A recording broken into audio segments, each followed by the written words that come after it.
We need to get a new one. Okay, it is recording. All right, what's Okay. up, guys? It's Zell with Zell Media here. Today we're going to be talking about chapter 1105 and reviewing that. We're going to go over a few things like the manga versus the anime versus the One Piece live action. We'll talk about a bit about the new One Piece. Um, and then I want to talk a little bit about Vegapunk, just as a scientist. And yeah, joining me today, we got Arrow, friend of mine, One Piece addict like myself, but also a very, very well read manga reader. He's read way more manga than I have. Super nerd over here. I mean, I gotta update my anime list for my manga stuff, but I definitely like if you just I guess my anime list account is Arrow Breaker, so if people Yeah, ever actually check that out, then they can at least see what I've watched. like that's what separates us. You've got Okay. your own my anime list account. That's how you know you took this shit seriously. And I'm gonna put a image up in the background just so we could chat and have that there. And hmm um, here, let's see. We'll share screen. Yes. Okay. It is. Which one is it? No.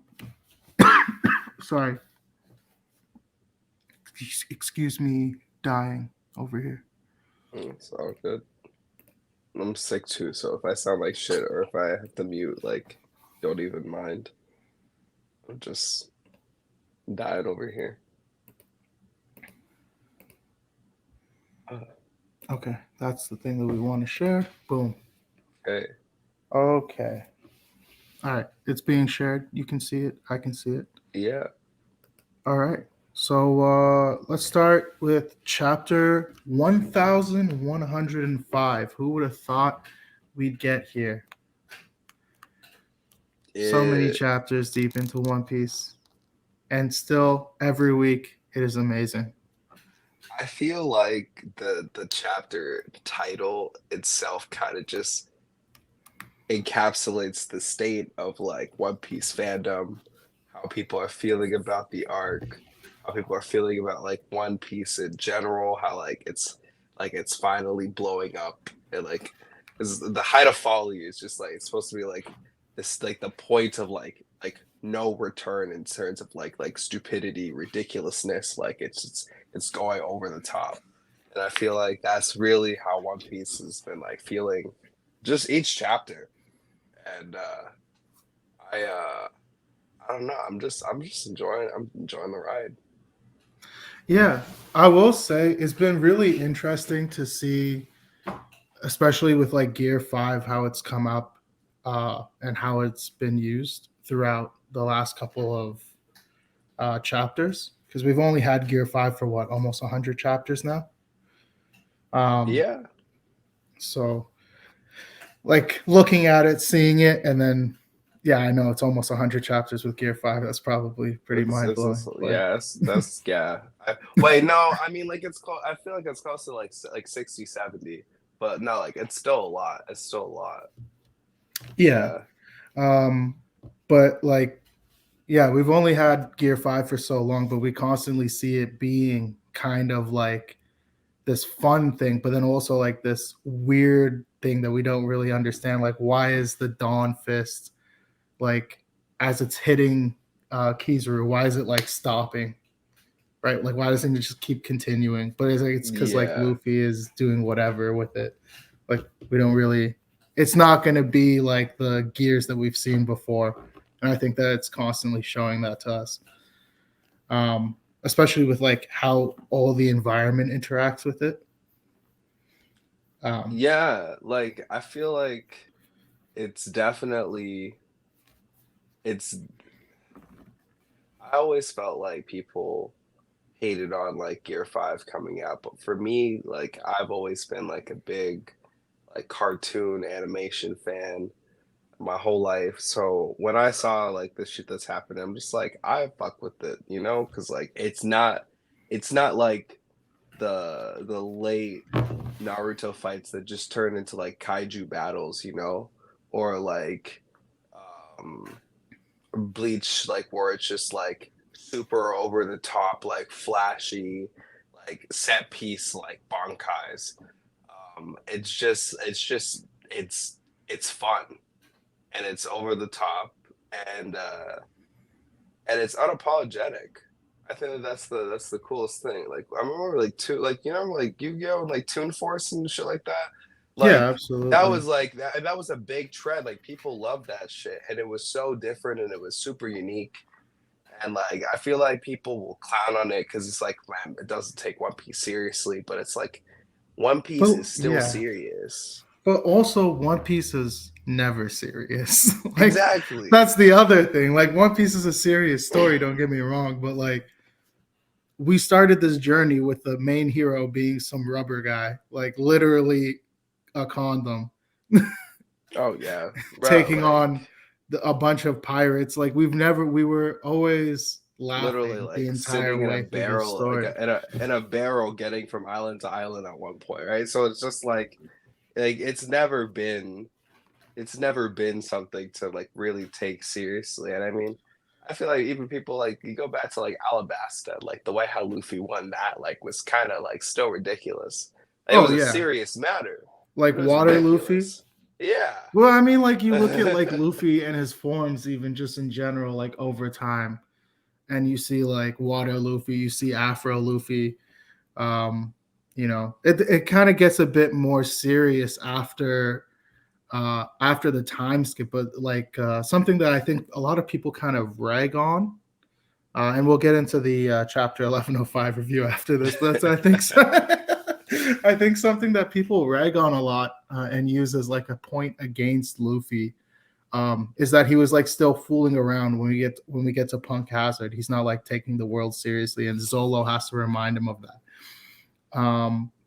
And like they use that oftentimes as like a point for like Zolo because like he's like he's stepping up, he's doing his thing, which like great. I'm always happy to see Zolo succeeding, but at the same time, Yeah. I'm looking at it like I feel like this is still Oda showing us that this is the same funny manga that we started reading because there weren't as many of those notes in Fishman Island because it was such a serious topic.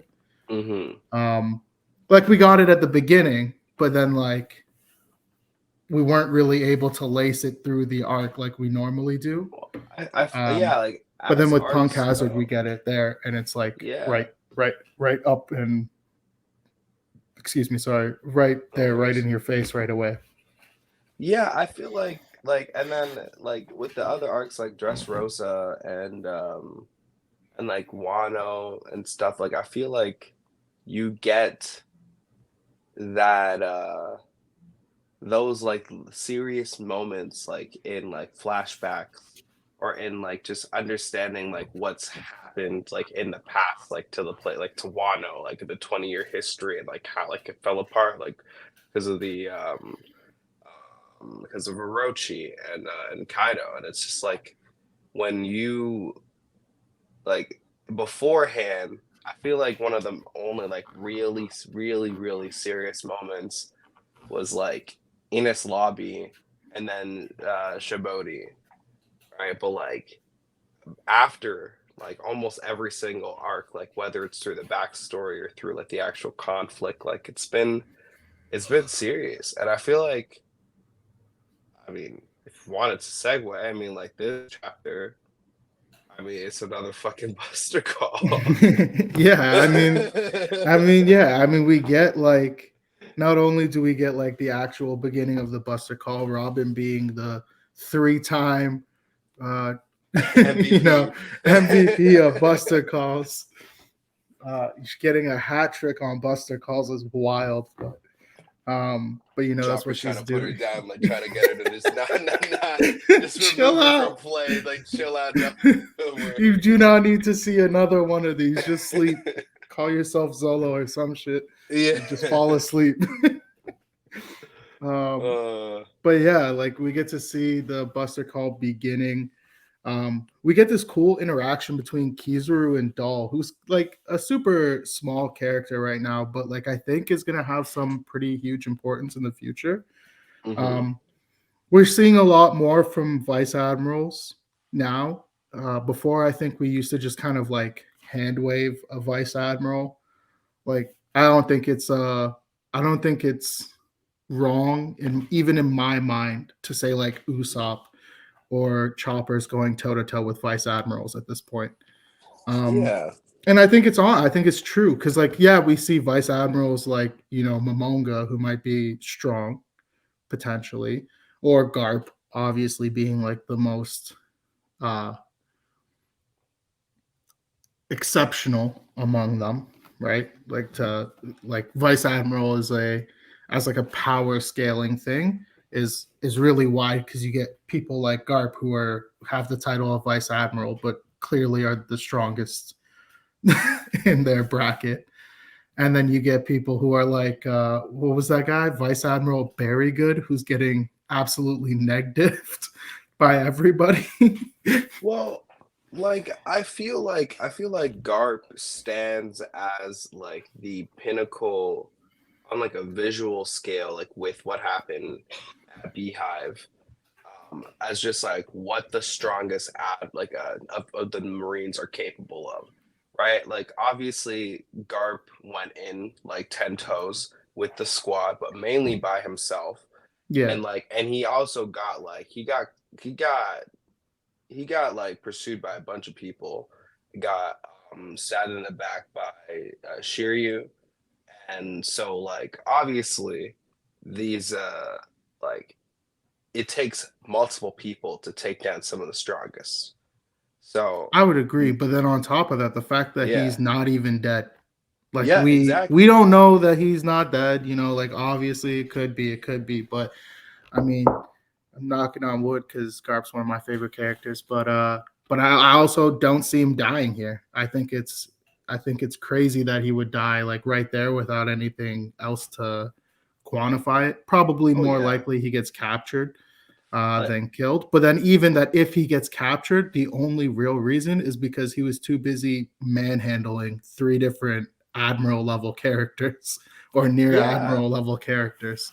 And I feel like when you see like Shiryu and Aokiji like fighting, like I feel like it just goes to show it's like this is the level of strength like the future lineups will Mhm. really have to be to either to take down like people like whether it's like if the like you got like two straw hats fighting against like or three straw hats fighting against an admiral or you got like another faction of people, um but I'm liking that exactly as you're saying, like we're getting now the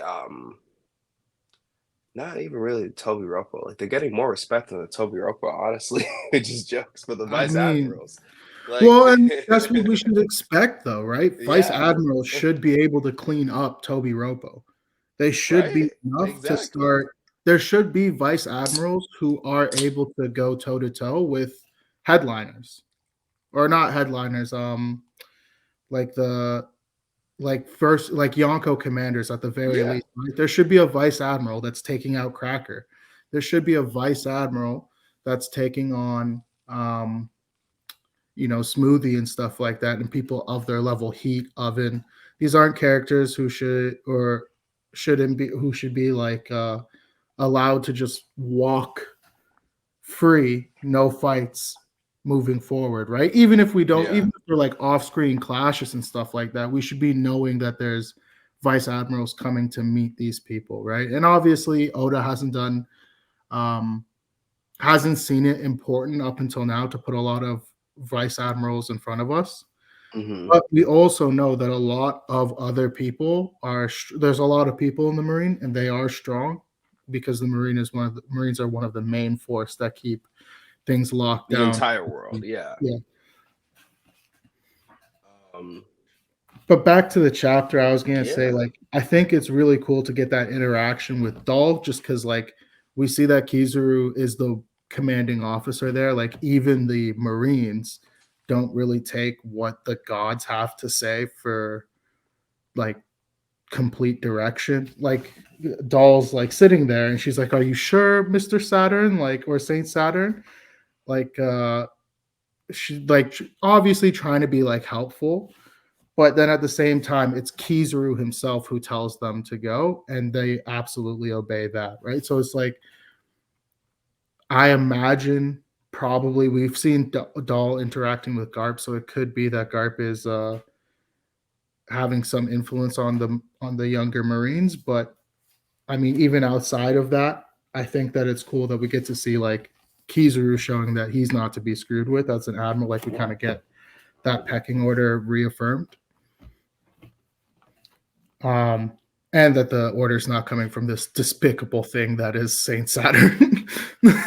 Well, like I feel like with the like most people have never interacted with the Gorosei this like intimately, right? So the fact that like the worst possible attack that like that the Marines could do, a buster call, and he's just straight up like, I'm gonna stay on the island, like begin the bombardment immediately. Like he's saying this. She's like, what the hell? And then like yeah, she's got it. Like she's like Kizaru's like the one who's like, yeah, like go. Like you don't need to be Mhm. here. But it's just like these people have never like they're like Gorosei like celestial dragons are to be protected, and this is the first time that they're seeing one who's like who has no problem with it being in the midst of the war. Yeah. Yeah, I don't disagree with that. I think it's also like it could be that it's just like you don't talk to a celestial dragon without being talked to by them, right? Hmm. So like maybe she's looking at Kizaru instead of Saint Saturn because it might be affronting to direct a question to Saint Saturn. Yeah. But she could do that with Kizaru because we know Kizaru is unpredictable justice. Hmm. Lazy Justice. No, that's Lazy Justice is Akainu, not Akainu, Aokiji. Um, but uh, but yeah, so I think like it's cool because we kind of get to see more of Kizaru, who hasn't really gotten a bunch of shine up until Egghead, and his dominant performance at Shibodi, of course. Hmm. But then everything else we've seen him in, he's kind of been, you know, dunked on, if that makes any sense. Like he's clashing with Marco, he's clashing with like Shanks in movie Red, and Shanks has got this guy like sweating hardcore. Um, Same thing. Shanks pulls up on the Marine Ford, and it's Beckman holding Kizaru at gunpoint, right? So like it's like you don't hold the Flash at gunpoint, right? But Kizaru is essentially the Flash in this universe, and he can be held at gunpoint. You know, I I really want to know more about that Ben Beckman Kizaru like moment because like I want to know what the fuck Kizaru and Ben Beckman got into for Kizaru to even feel like, because honestly like with this chapter, are we like I'm surprised though? Like, I remember, no I am, I'm not Beckman's the gonna one lie. who stole the arm of Kid. It's not Shanks who did that shit. It's No, Beckman. but kid's a bitch. I don't care. Okay. We Like say Kid's a bitch, but he's also a 3 billion berry bounty and he got one shot. by Shanks. That's a different story. But is Shanks is Luffy gonna Himothy. get one shot? By Shanks? No. But And I then think he and then could. and then I Black think he could. and We've did seen Law him get get one one shot shot by by a Blackbeard? Yonko before. Law never got one shot by Blackbeard, This is true. right? So like when But I'm looking at remember, like the strength. Shanks is built different, right? Like, remember what Okay. Shanks said when we were in that chapter versus what Blackbeard was saying when we were in that chapter. No, Blackbeard was I coming in clearly oblivious to who Law was, whereas Shanks was like, "I'm not underestimating these rookies. I'm out here to win," and then took a dub, right? Like he wasn't playing. I just I mean obviously like like there's we're seeing the strength of each people's alliances. Yeah, Like Shanks's alliances and Shanks's like team strength is way higher than like than kids. Like, because I mean, who are like named people on Kid's crew that people give? I honestly don't even remember anybody other than Killer. I Yeah, there's genuinely don't. Killer, there's Heat, there's Wire. Like, yeah, But I I don't again, like these characters become unimportant. But it's the same thing exactly, for Law's crew. We got Beppo, Sachi, exactly, and Penguin, and exactly. again, we have no clue what And it's level of really capability they exact, have. and really, Beppo was more like a connection, a connector to the Minx than more than anything. Well, I mean, I think Beppo was still of huge importance. Like he was already a part of Law's crew when we started and first saw Law at Shibodi. So No, like of course, we yeah, we but I clearly knew that he was going to be important to the crew yeah, somehow. yeah. There And were I going mean, to be right now he's things. carrying the crew on his back with Yeah, that Dr. Pill that's actually Popper, true. Mr. He Chopper over is here going off. Yeah. handing out the rumble balls to the mix. Jeez, man. Fuck it out. It was like a rumble ball dealer. Yeah, Chopper But became the plug. yeah. No, but like with Kizaru in particular, like with this chapter, like I'm realizing how fast this man is, right? Like they're in the rocket like slide Yeah, the going up, vacuum rocket. and like it happens in like instantly. He Yeah. gets up there and like and he cuts the thing. And so I'm just like, I don't know how fast Ben Beckman is, but I heard that Lucky Roo's the fastest nigga on that crew. Yeah. So is it really the like Kizaru's like sweating, or was it? I feel like Kizaru always be playing, and like and I if he don't can like if he disagree. can lie down, he will. You I know what I don't mean? disagree, but I'll tell you right now, after we saw Izo pop off some hockey bullets, that was the first time where I was like, okay, I get why Kizaru might be sweating Ben Beckman. Mm. Because like maybe you can curve them shits, right? And if you On have some like wanted. future sight or something like that, on some wanted shit, for real. Maybe you can curve those bullets, and if you have future sight, it might not matter how fast he is, That would be nuts. right? That So would like literally if be you can nuts. see where he's going and you can curve your bullet towards it, then it might not be where he might still get shot up, you know. No, you're right. You're right. Obviously, he's still Kizaru, but like Beckman, we put him on a pretty equal platform. Yeah. The same way I think personally, Ryukyugyu might be a beast, but he's been shown to be a Well, bitch so far. I think it's the I idea think like Sanji or Zolo are piecing up Ryukyugyu with no problem by themselves. I could see that. I could see Ryukyu being a problem. But I personally feel then like I would again, want to see Zoro and Fujitora rematch though. I do too. I want to see Sanji Like, versus Kizaru, Zolo versus Fujitora, yeah. and then this sounds crazy. I want to see Usopp versus Ryukyugyu, the match of cowards. Okay, Nah, I don't know about that. I feel I like want to see it. I I think he feel could like do it too. if we're gonna talk about like people in the Straw Hat crew having solo fights like in the last battle, it's gonna be like obviously Luffy, I think Sanji, Jinbei ends Zoro, up fighting Jinbei, Ryukyugyu fought like probably, but Yamato, like it'd be. like I think more just from like a thematic perspective, right? We got to even see. fucking Frankie.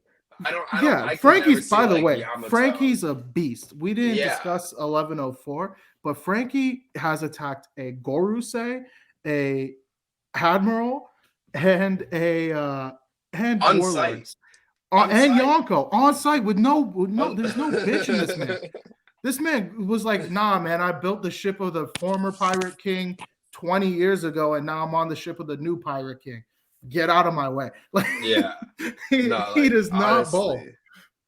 honestly, But no, like I'm just looking at it from like the thematic perspective when thinking about Usopp as a character who's mhm. always a coward, right? And then also like everything he does is plant related because he was on the Boeing Islands. Um, and if Ryokyugyu's not an awakened user of his fruit, he might be we might see that he's not able to take over the plants that are brought into the world, right? So he might not be able to take over Usopp's plants. um, like dominate them or whatever. But Hmm. then also it's kind of because like Ryo Kyugyu is kind of ranged as well. So it's like a cool, I think, kind of battle. I don't think Usopp's ever really going to be able to take an admiral, but this is like my. Nor do I think it's probably going to be Sanji versus Kizaru. But like these are my pie in the sky, some dreams that I want to see. You know, if I Yeah. wrote One Piece, this is how I do it. I mean, like I'm trying to look back to see like the chapter where the God Valley flashback begins. I Because think it's I want to see like, yeah, okay. I'm getting there. Because I'm trying to see like if we're maybe seeing some of like the God Knights that might be in the fight, and that might actually be a part of the end, yeah, I like think for the that's a possibility. Like the because Myanmar family and yeah, because potentially Robin. I'm seeing it with like with the final fight, like Usopp's bringing in the troops. He's True. calling the troops. They've gotta. At Yeah, some point, that Straw Hat Grand Fleet has got to be used. exactly. So like knowing that like he's gonna be like that, like he's gonna be like the captain of the Straw Hat like Grand Fleet, and so like I feel like that's his role. But I still would love him to have like a 1v1. It just depends on who that person's gonna be. I want him to get a 1v1. I want him to get Conqueror's Hockey. Hmm. Because I feel like if he has Conqueror's Hockey, there's no way he can claim he's not brave, right? Because it's the will of a king, right? Yeah. I don't think you can have like I know Don Chinjiao. You know, you never mistake the importance of Don Chinjiao's words. Okay, but him being like there's tons of conquerors on the sea ahead. I think that kind of like gives credence to the fact that like there's like a lot of people actually do have the ability to become a conqueror. They just have to like kind of take themselves seriously. And so I think we've seen that in Zolo last arc with him achieving conqueror's hockey proficiency. Um, and it's really we see it when he's like really like, okay, it's time for me to step this shit up and like think of anything I can do. And even then, I think he's still kind of like clueless about what he's doing, but he's like given an aspect to kind of like learn that his will is going to have to be stronger than anything else. Right. Whereas like Luffy kind of comes into the game with that shit. Same with Ace. Potentially Sabo, I could see having it. Dragon for certain. Um, I don't know if Kizaru has it because we haven't seen him defend against Luffy with Yeah. Conqueror's Hockey, which I don't know how to feel about that because like we expected we expected the first Yonko commanders would all have Conqueror's Hockey after Katakuri. We thought like this was going to be the reality of the situation, right? We also expected that all Yonkos would be awakened, but we see that Kaido's not awakened and King doesn't have Conqueror's Hockey. Um, and that might be like the storytelling aspect, right? Like the Kaido doesn't live up to what his fruit wants him to be, right? Which is Well, it's also just King is a servant right, but to King doesn't have that kingly ambition. exactly. And I think And that that's really what it boils down to. It's well, and I not think it's the really same for Kaido though. I think he's lacking in that like principal like the mindset of being the dragon, right? Like I think he doesn't have it either. Because we can see Saturn and he's got his like devil fruits mindset. I don't know. I feel like the main reason why like the main difference with Kaido is much more his apathy towards like wanting to die like after seeing Blackbeard have like a glorious death. And I think for Whitebeard. him, like Yeah, I think that's the case too. Like, I think he, that to be a dragon, you have to want it. You have to want to be the ruler. You want to be immortal because dragons are literally immortal in almost all mythologies. I think, well, yeah, but I think it's more the fact that like he didn't like he was the strongest beast, right? Like that was his title. Like Yeah. and so for him, he already reached a pinnacle. He wanted to have a worthy opponent. And I think that like that's what allowed for him to like even give Luffy a chance again. Because he could have easily just decimated everybody, like Right. But I the think that people that really quickly. same But he wanted to do mindset. subjugate. He wanted to Yeah. subjugate them. Yeah. But I think that same mindset that allows him to just like uh, try and dominate things. I think that that's in and of itself incoherent with the mentality of a dragon, which is just to rule by absolutes, right? So Mm, like, unless he were to like, because I think a big part of Kaido's mentality was that he was looking for the time when he gets beat. He's like looking for Joy Boy yeah. because he thinks that he knows that Joy Boy is going to be the one that defeats him, right? But then at the same, which is true, Joy Boy was the one who defeats him. But I don't think a dragon would have that same mindset. They would be like, no one can and no one will, if that makes any Well, sense. like Like a I dragon feel would like just be purely maybe focused on winning. maybe why Momonosuke was even able to use like borrow breath is because he was evoking much more of that like dragon, like Yeah. being territorial, protecting his like land, protecting his people. Like this is my kingdom to rule. Um, yeah, no, you might be onto something with that.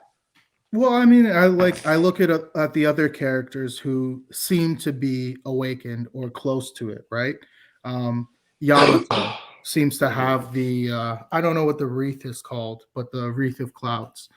Um, she seems to Oh, have it. She might yeah, I not be forget what they're called. awakened, but she has the Sashes. They're clouds. called Yeah, sashes. the Yeah. cloud sash, right? Hmm. So she has that, but she might not be awakened.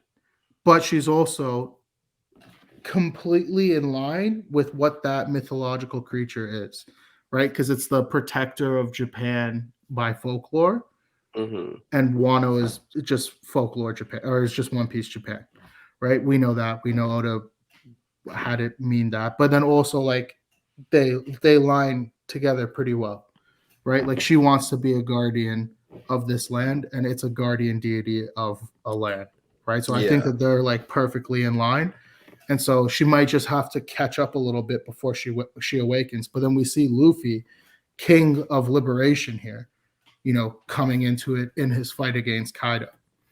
Um, Yeah. and so I think that a big part of it is being challenged, but then also like a big part of it is that level of alignment that you have with the fruit. Um, and I think for like someone like Rob Lucci, who's like, I just want to kill everything and anything in front of me. I think that makes perfect sense why he's able to align with like a lesser zone type fruit, like the like regular cat fruit model leopard. Yeah. But then like to get into alignment with a mythical zone or even a god fruit like the sun god fruit Nika, um, is a different level. And I think that that's the same with like Saturn here. But I feel like he's probably evil enough to get to be in the good graces of that fruit from Jump Street. That guy is garbage Yeah. existence. But like reeling it back into the chapter, um, I think something that was really cool was like the uselessness of Vegapunk's speech from like the audience perspective. Because like we're watching Vegapunk be like falling apart, being like, why are you doing these things, destroying this ship, right? Why are you Yeah. killing everybody? Why are you calling a buster call? You'll set back progress. more than 100 years, right? Potentially up to 2 centuries of progress gone. And he's like giving this impassioned speech to Saturn, and Saturn the whole time is just like, I don't care about y'all. We're as far as we need to progress. We don't need more progress. Yeah, we don't need more progress. Yeah.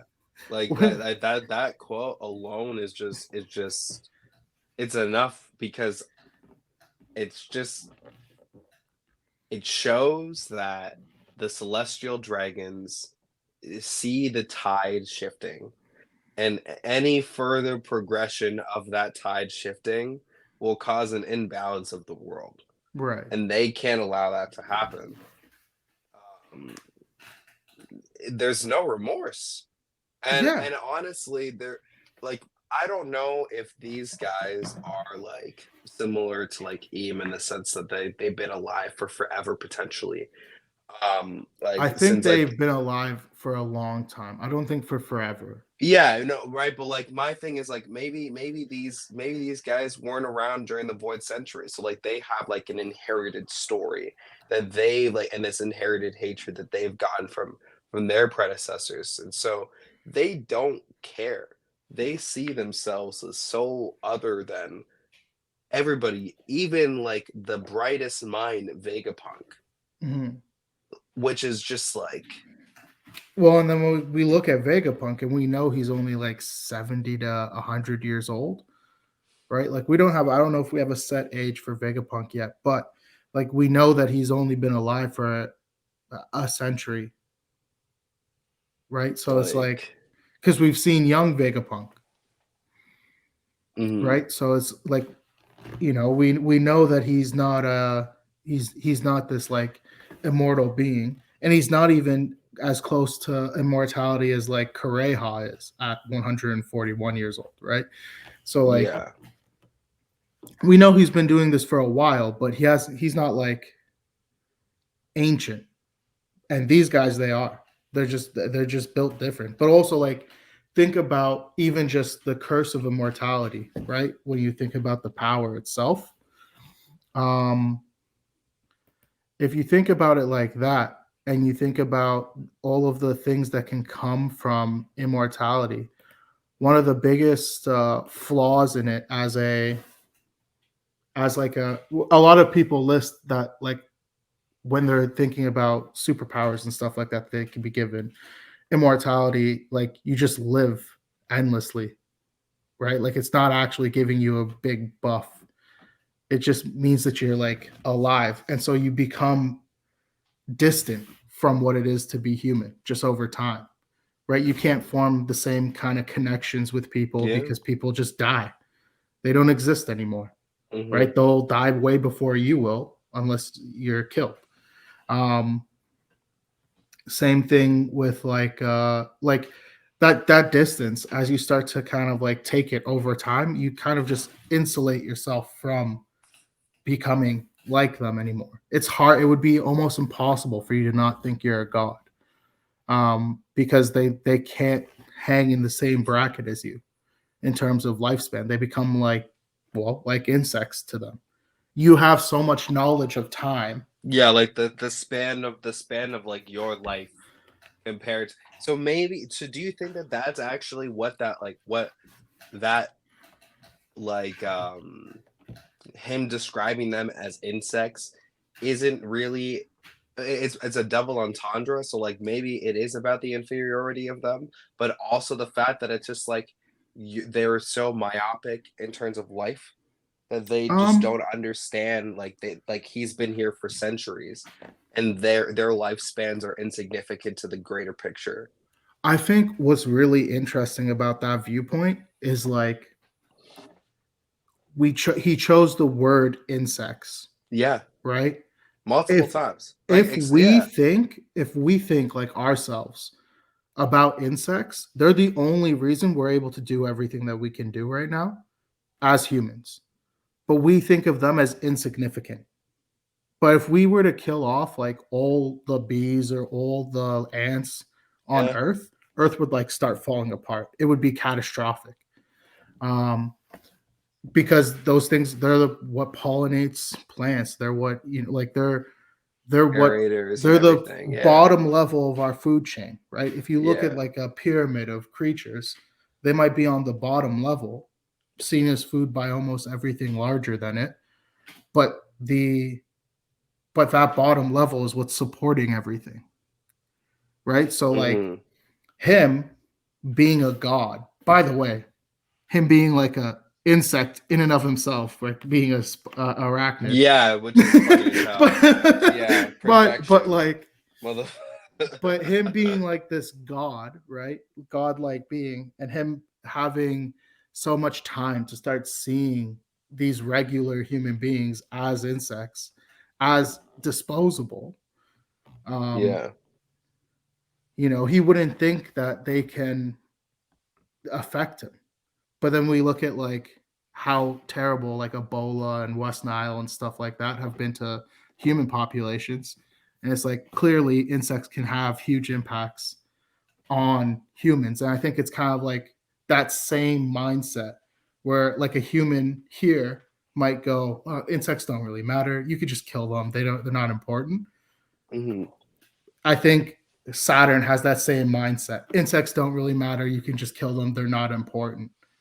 And then that's being applied to the humans of the One Piece world. And I get it. When you're immortal, there's so much time.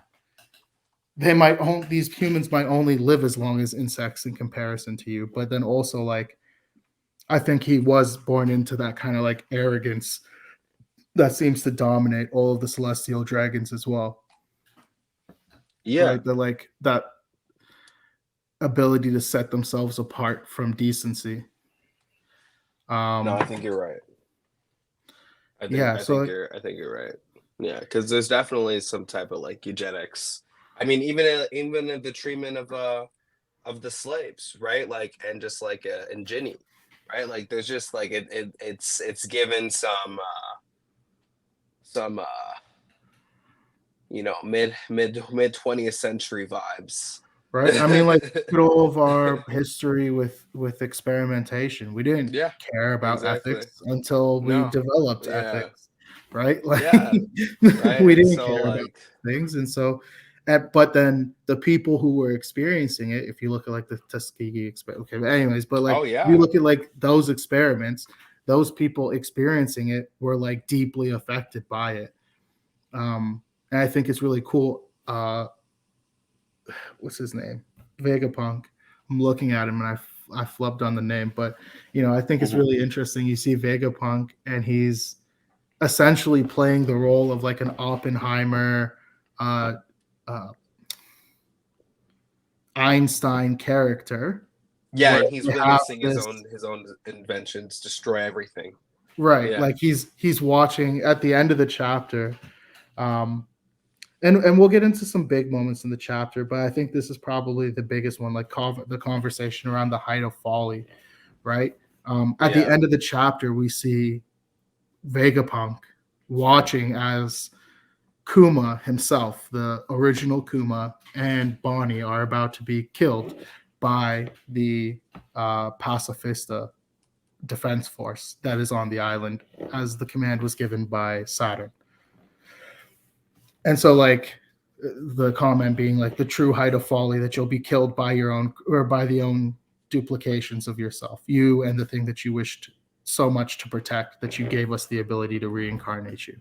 Um, hmm, you know, I think it's really interesting. Like we see this character, and he's the insect that's like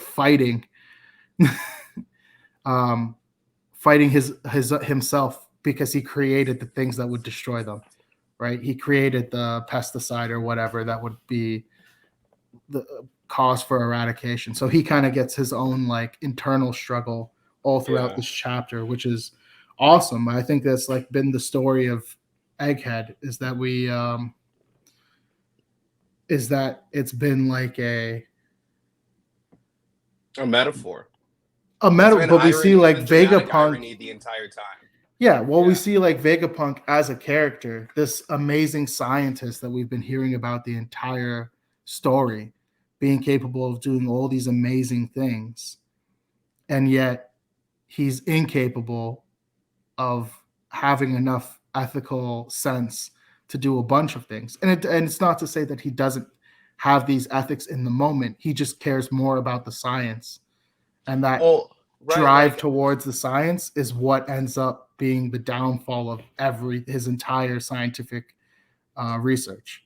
exactly. Like I think that the most dramatic irony, like aside from just the fact that like Kuma and Bonnie being killed by Pacifista, is more the fact that like the only reason how Egghead got this far timeline wise is because of Kuma, is because of the Pacifista program.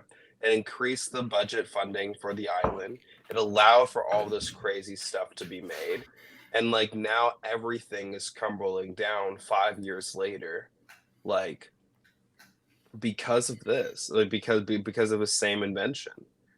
And it's like it's crazy. Which on top of that is lineage, which on top of that came from his own investigations into lineage factors Mm-hmm. alongside Judge and Queen and Caesar in the Mads group.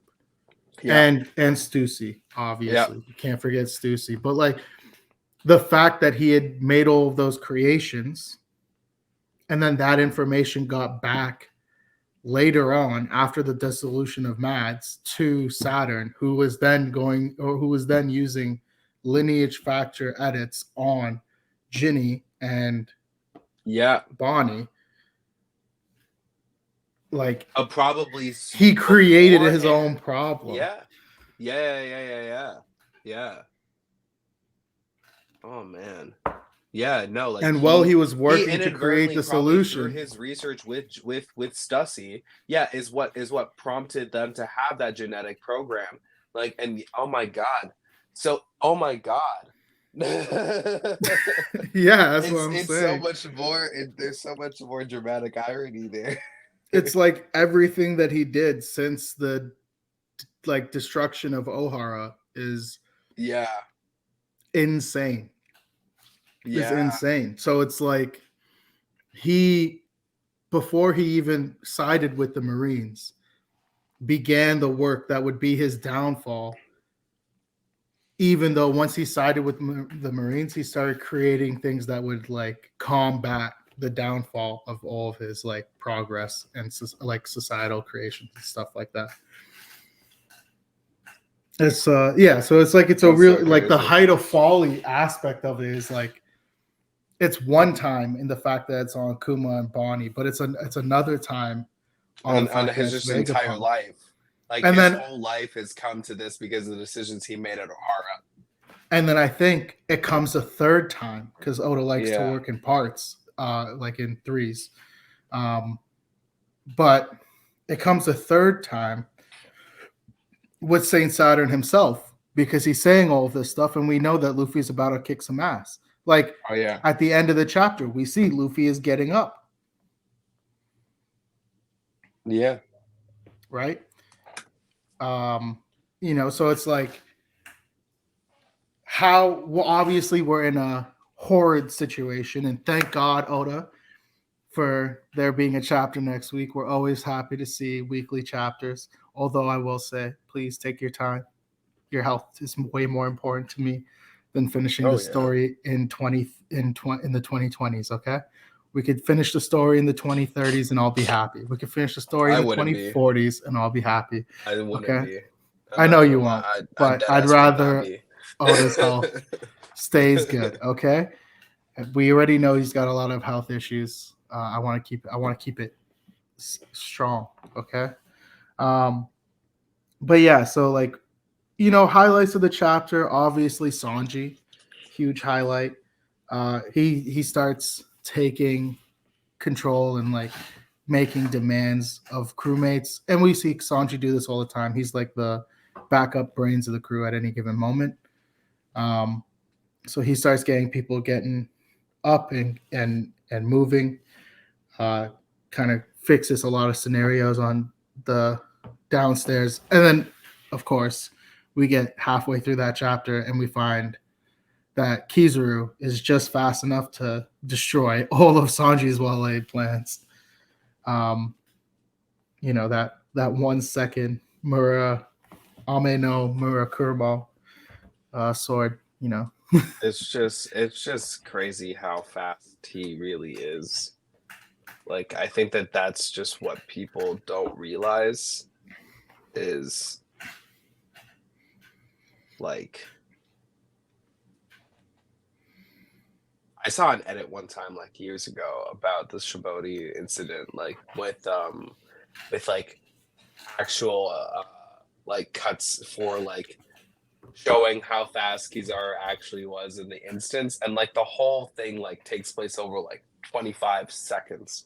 Yeah. Like when he goes and takes down people, and it's like that's crazy. Like you can't even really process like his actions. Yeah, he's there kicking you before you're even aware that you're about to be kicked. Exactly. Yeah, no, yeah, he's on to the next target after you realize that you've been kicked. And it's not like he's like lightweight with the kicks. This man kicked a No. whole fucking tree. Like, jeez.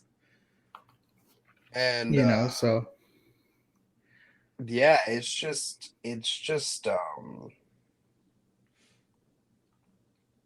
I don't know. I think well, and then there's one thing that we haven't really talked about in this chapter, and I think we can wrap up this chapter here. Well, actually, there's two things.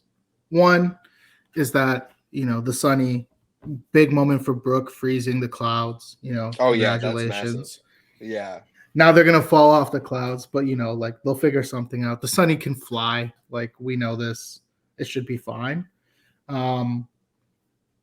But the main thing that I wanted to talk about being this warship. And the fact that like not Kizaru, but Vegapunk had sent out a ship ahead of time before even the Egghead incident had begun, and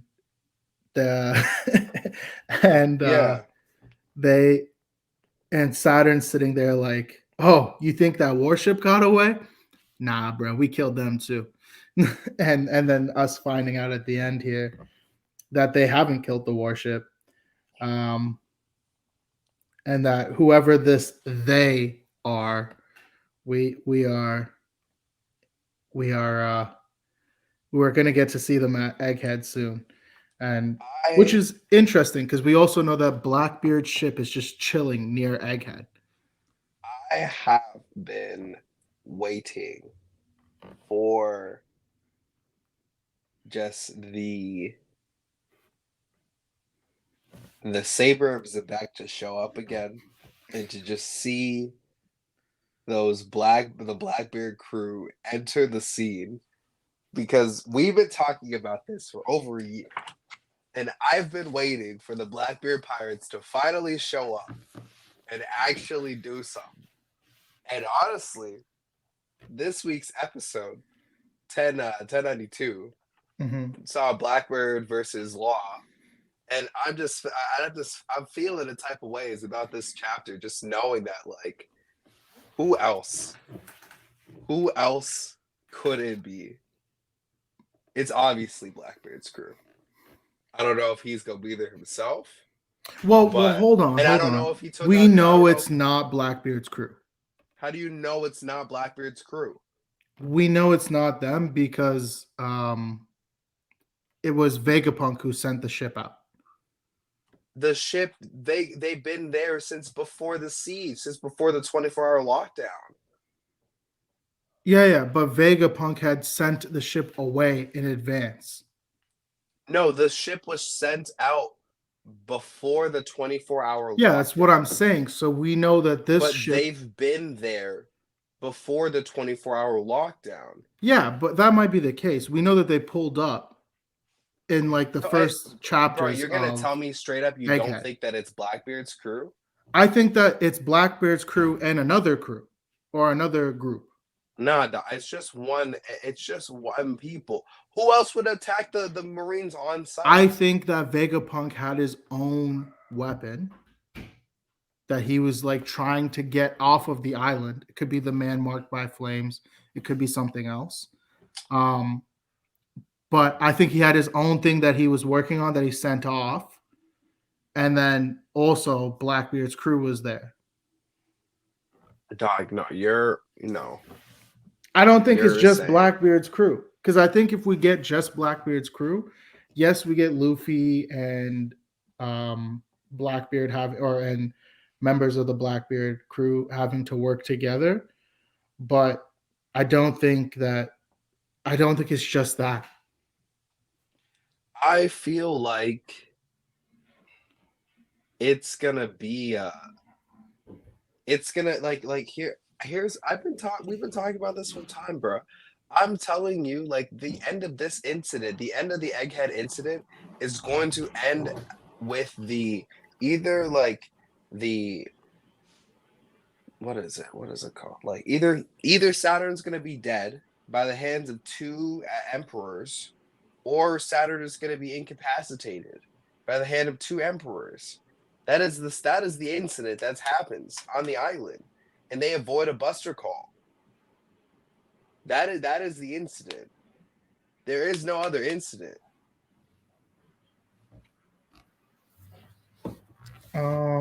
It's been like this for over a year now. My guy. Sorry, one more time. I got distracted. It's been like this for over a year, my guy. Like, bro, it's gonna be the Blackbeard pirates. I think definitely Blackbeard's involved. I just think that there's another person. Who else would be a part of this situation?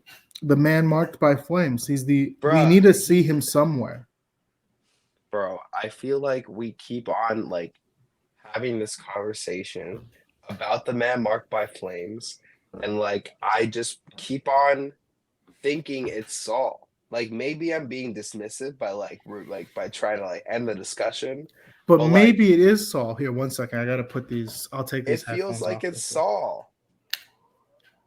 So like when I'm hearing like it's Saul, like, okay. like the man. Hold on. Be there. I'm like, this man's on the thing. He's already in Elbaf. Can you hear me just fine? I can hear you. Yeah. Okay. Do you get an echo at all from being able to hear me? No. Okay. Sorry, it's just because my headphones had died. So, No worries. Yeah, but I also think Saul can take 2 warships. That's ridiculous.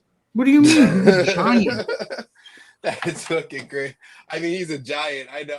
I'm just thinking in my head. I'm like, that's so fucking crazy.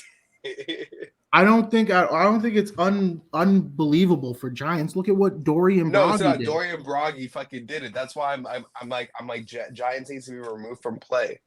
They're broken. Yeah. Well, that's the thing, right? Like that's why everybody wants them. Yeah. Right. So I think that like even if the man marked by flames is Saul could still be the one who's like destroyed those ships and headed back.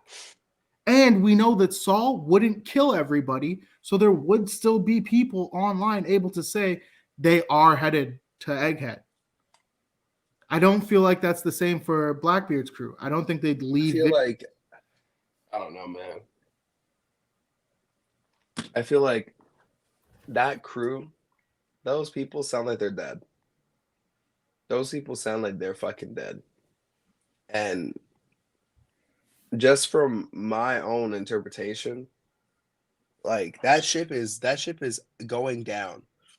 That person does not sound like they could even like talk. I don't disagree. And it's but I want to leave room. It's a group of people. I'm not fully sold. That's what I'm saying. I want to leave room for it being Saul. I think the Saul Robin reunion at the end of the chapter would be dope. And then, I think that there's still like a lot to go. There's still a lot of reasons to tie back in with Blackbeard as well. It would just be so random for him to be there, though, because also like then Aokiji isn't there either. Sure, but like we'd probably be headed towards Blackbeard's crew because we know that they have Garp, they have Pudding as well, right? And Sanji's invested in Pudding because he doesn't have the good memories, but he has memories of Pudding. And we also know Sanji's Mr. White Knight. He's not. He's saving everybody. Yeah. I don't know. I feel like if it's all fucked, man, then like I don't know what to say because that would be kind of crazy. That would be out of left field. I don't think that like One Piece is predictable, but I think that One Piece makes sense. And I think that I feel like every time in my entire existence I've ever said One Piece makes sense, and I have this prediction, Oda's come to me and hit me like I was Kyrie or like he was Kyrie Irving. Like my ankles were gone the next chapter. but like I haven't been that far off, like in terms of just understanding like what's gonna happen. I'm not saying you have. No. I'm just saying this is I'm my not saying guess. you have said no. I'm saying that like this, like what makes the most sense is like, well, and here's my thought. Like this is why like I'm so like I guess this is like post chapter stuff. But like my thought process is this, right? Like people need to understand, like at the end of this incident, like it needs to be known that like that Sun God Nika, that like Luffy has a really big power that like is really it's sought after. It's so he's so strong enough that like he can defeat the world government. That needs to set the new precedent in the world at the end of this incident. And I Yeah. think that like the key players, right, like some of Blackbeard's crew needs to see the new threat and needs to realize that like Luffy is actually Insane. because I don't think that Blackbeard isn't taking Luffy seriously, right? Like he's doing this shit with Law. He did this shit at Amazon Lily. Like he's he's gaining interest in like the pacifista, which I think is why his crew is actually at Egghead to begin with. But I think that like what will happen as a result is like members of the crew will see Luffy in action and be like, we need to start taking this kid seriously and understanding that he might be a threat against our crew, especially the fact that they have his grandfather. Yeah, but I also think like I'm thinking about the Blackbeard crew, and we have the current location of every single Blackbeard member, with the exception of Katarina Devon, and I just don't think she's strong enough to be at that fight, if that makes any sense. Right? Like we know that Shiryu, Aokiji, and Pizarro and San Juan Wolf are on Beehive Island. We know that Blackbeard and Doc Q and potentially Lafitte were on Winter Island with Law. Yeah. Right? So like all we're missing now is Jesus Burgess, Katarina Devon. No, Jesus Burgess is also with Lafitte. Right. So then he might be on Winter Island as well. Yeah. Right. So like then we're missing Katarina Devon and one other. Wait, but how does the gender swap? I swear to God, Katarina Devon is a part. That's Doc Q. Gender swap. It is Doc Q, right? Yeah. Okay. Yeah. He has the Katarina Devon just kills women. Mm-hmm. Which is why there were some theories about like Katarina Devon attacking Commander Doll. Mm-hmm. Vice Admiral Doll. Like, it's a Saber of Zebek. I mean, they might have multiple ships, but I genuinely believe enough time has passed to get Blackbeard on that island to some extent. But remember, this is all going on simultaneously. No. So the events that happened with Winter Island don't happen at the exact same time that we're dealing with right now.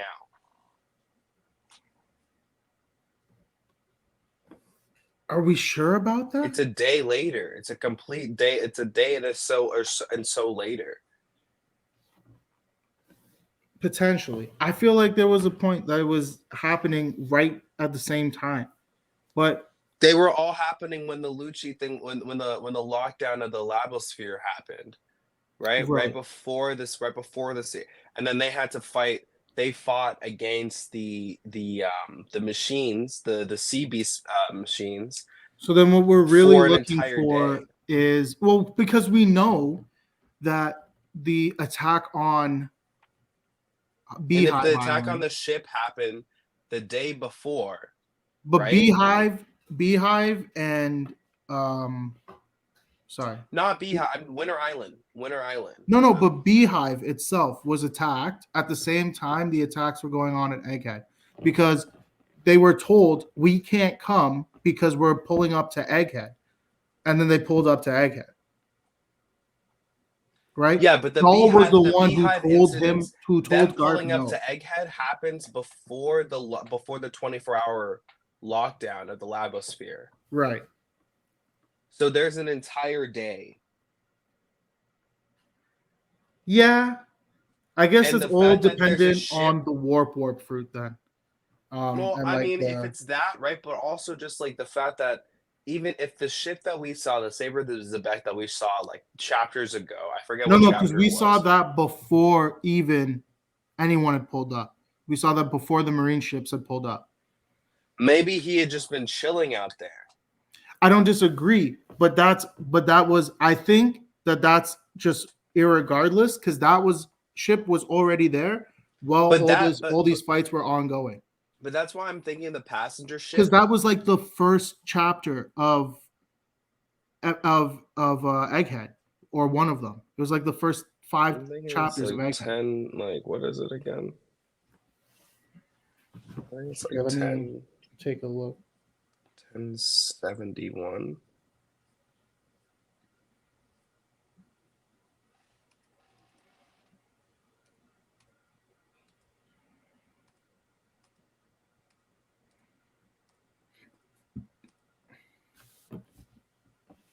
Not these.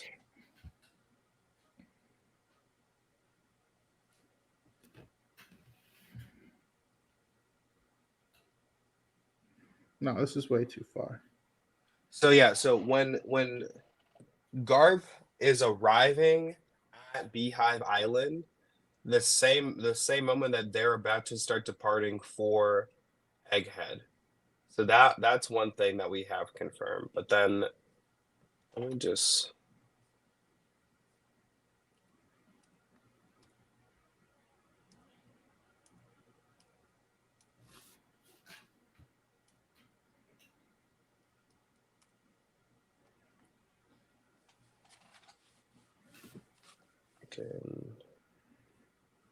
I swear to God, it has to have been.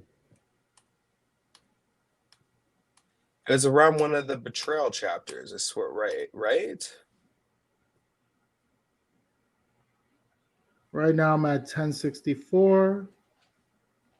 And that's the beginning of the fight with Law.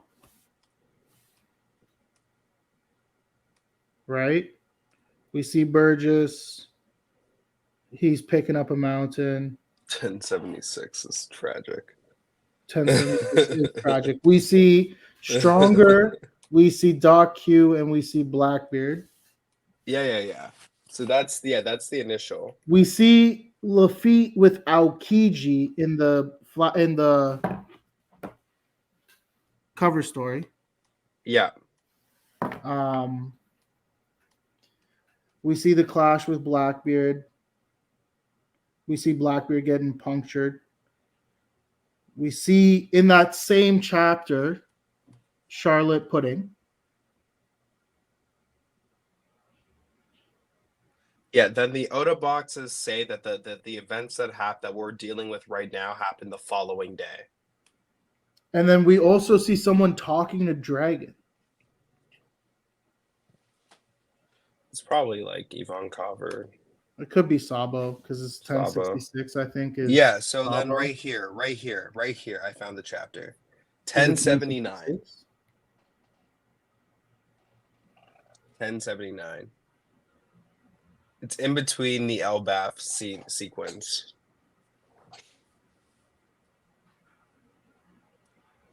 But yeah. So it's 1079. And okay. I'm telling you, you can't think that it's anything else but this. The same page that the Saber of Zebek shows up, you see the ship with the evacuees leaving. It's the same. It's the same incident.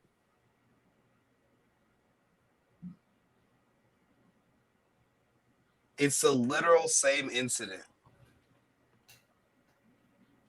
Yeah, it might be. Just give me a second. I'm trying to get there. 1079, page 4 and 5. Oh yeah, because 1079 is the same chapter that what's his name got murked. Law Huh? gets neg deaf. I mean, not law, a fucking Kid. Yeah.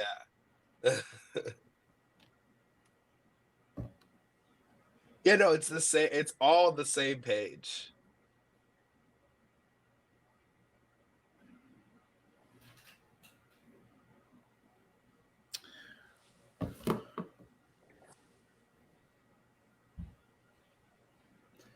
Fair.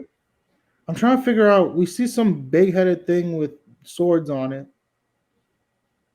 and then we see the Blackbeard flag, Mm-hmm. and we know that the Blackbeard flag isn't. And it's not. It's not really even dude. It's the Saber of Zebek. It's the ship. It's this. It's the ship.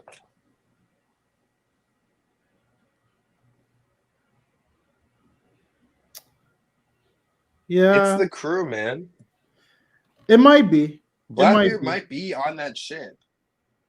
There's a chance. I would agree.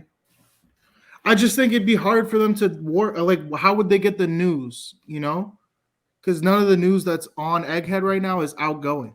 No, it's not. It's not a matter of the news being outgoing. It's more or less the fact that it's like, like he's probably like, let me get. Like I just dealt with Amazon Lily, right, which is in the Grand Line, right, like in the new, like in the Com Belt. Yeah. He comes back, right, like he doesn't go to Beehive right away, right? He's like, I just got the news that the crews are finished their battles at Wano. There's only 3 main directions for them to go in. I'm gonna camp out one. He literally says, I just camped out one, knowing that one of you guys would come in this direction. But he already has a vested interest in the PX because he had the interaction with them at Amazon Lily. Mm-hmm. So I feel like it's natural for him to make the next conclusion to go to Egghead. And also, like, it's not even just him being smart, he's fucking lucky. Like you're thinking he's choosing Like Egghead. he's choosing Egghead. It's probably like one of the easier places to get to from Winter Island. But like he's choosing Egghead. Well, but it's not like he's sailing there. He has a warp fruit, right? So the ship is on the water. Yeah, but maybe they can warp the ship for all I know. Well, if they can warp the ship, they can warp the ship. But like just in terms of logistics, right? Like Egghead can't be that far away from Winter Island if it's that close and it's a navigable route from Wano. That's not really true. I mean, it's the exact opposite direction. No, they weren't in. I don't think they were in exact opposite directions. Wasn't it like Luffy gets northeast, mid, and then southeast? We gotta go back. Is that like 1050 something? I'm gonna just go to 1050 and see where we're at.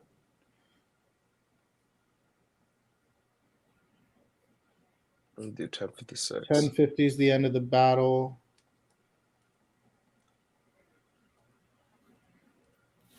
$10.53 maybe. Yeah, 1056. Yeah, so Luffy gets east. And then Law gets northeast. Like they're not that far away. Then you even Fair. get a picture. You get a picture on page 12, 13 that shows that they're not that far away from one another. Especially because they're surrounded by the calm belt.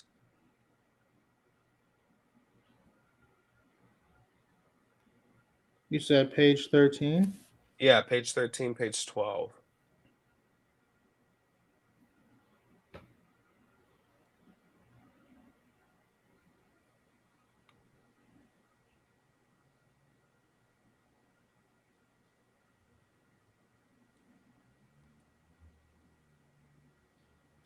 I guess, yeah. I still don't know how it's northeast. That's so confusing. Yeah, so They should have put it a little further this way if they were going to claim that it was southeast, because it just looks like it's like, well, I it's not guess, southeast, it's northeast. So like it does go in the right direction. sort of. Also, so you have to interpret that, okay, so east is in that direction. Like So east is north, straight, and that's yes, so that Egghead. means yeah, that's just based off of the perspective of the compass. Um, but yeah, so the fact that they had that, Hold so on, wait, he, who got which? so I think I'm just double checking to make sure. I think that Luffy got his path. Like if Luffy called middle, I'm pretty sure he got middle. Well, but they both called middle. I know. I think that fucking. I just want to just double check. I think that he just gave up.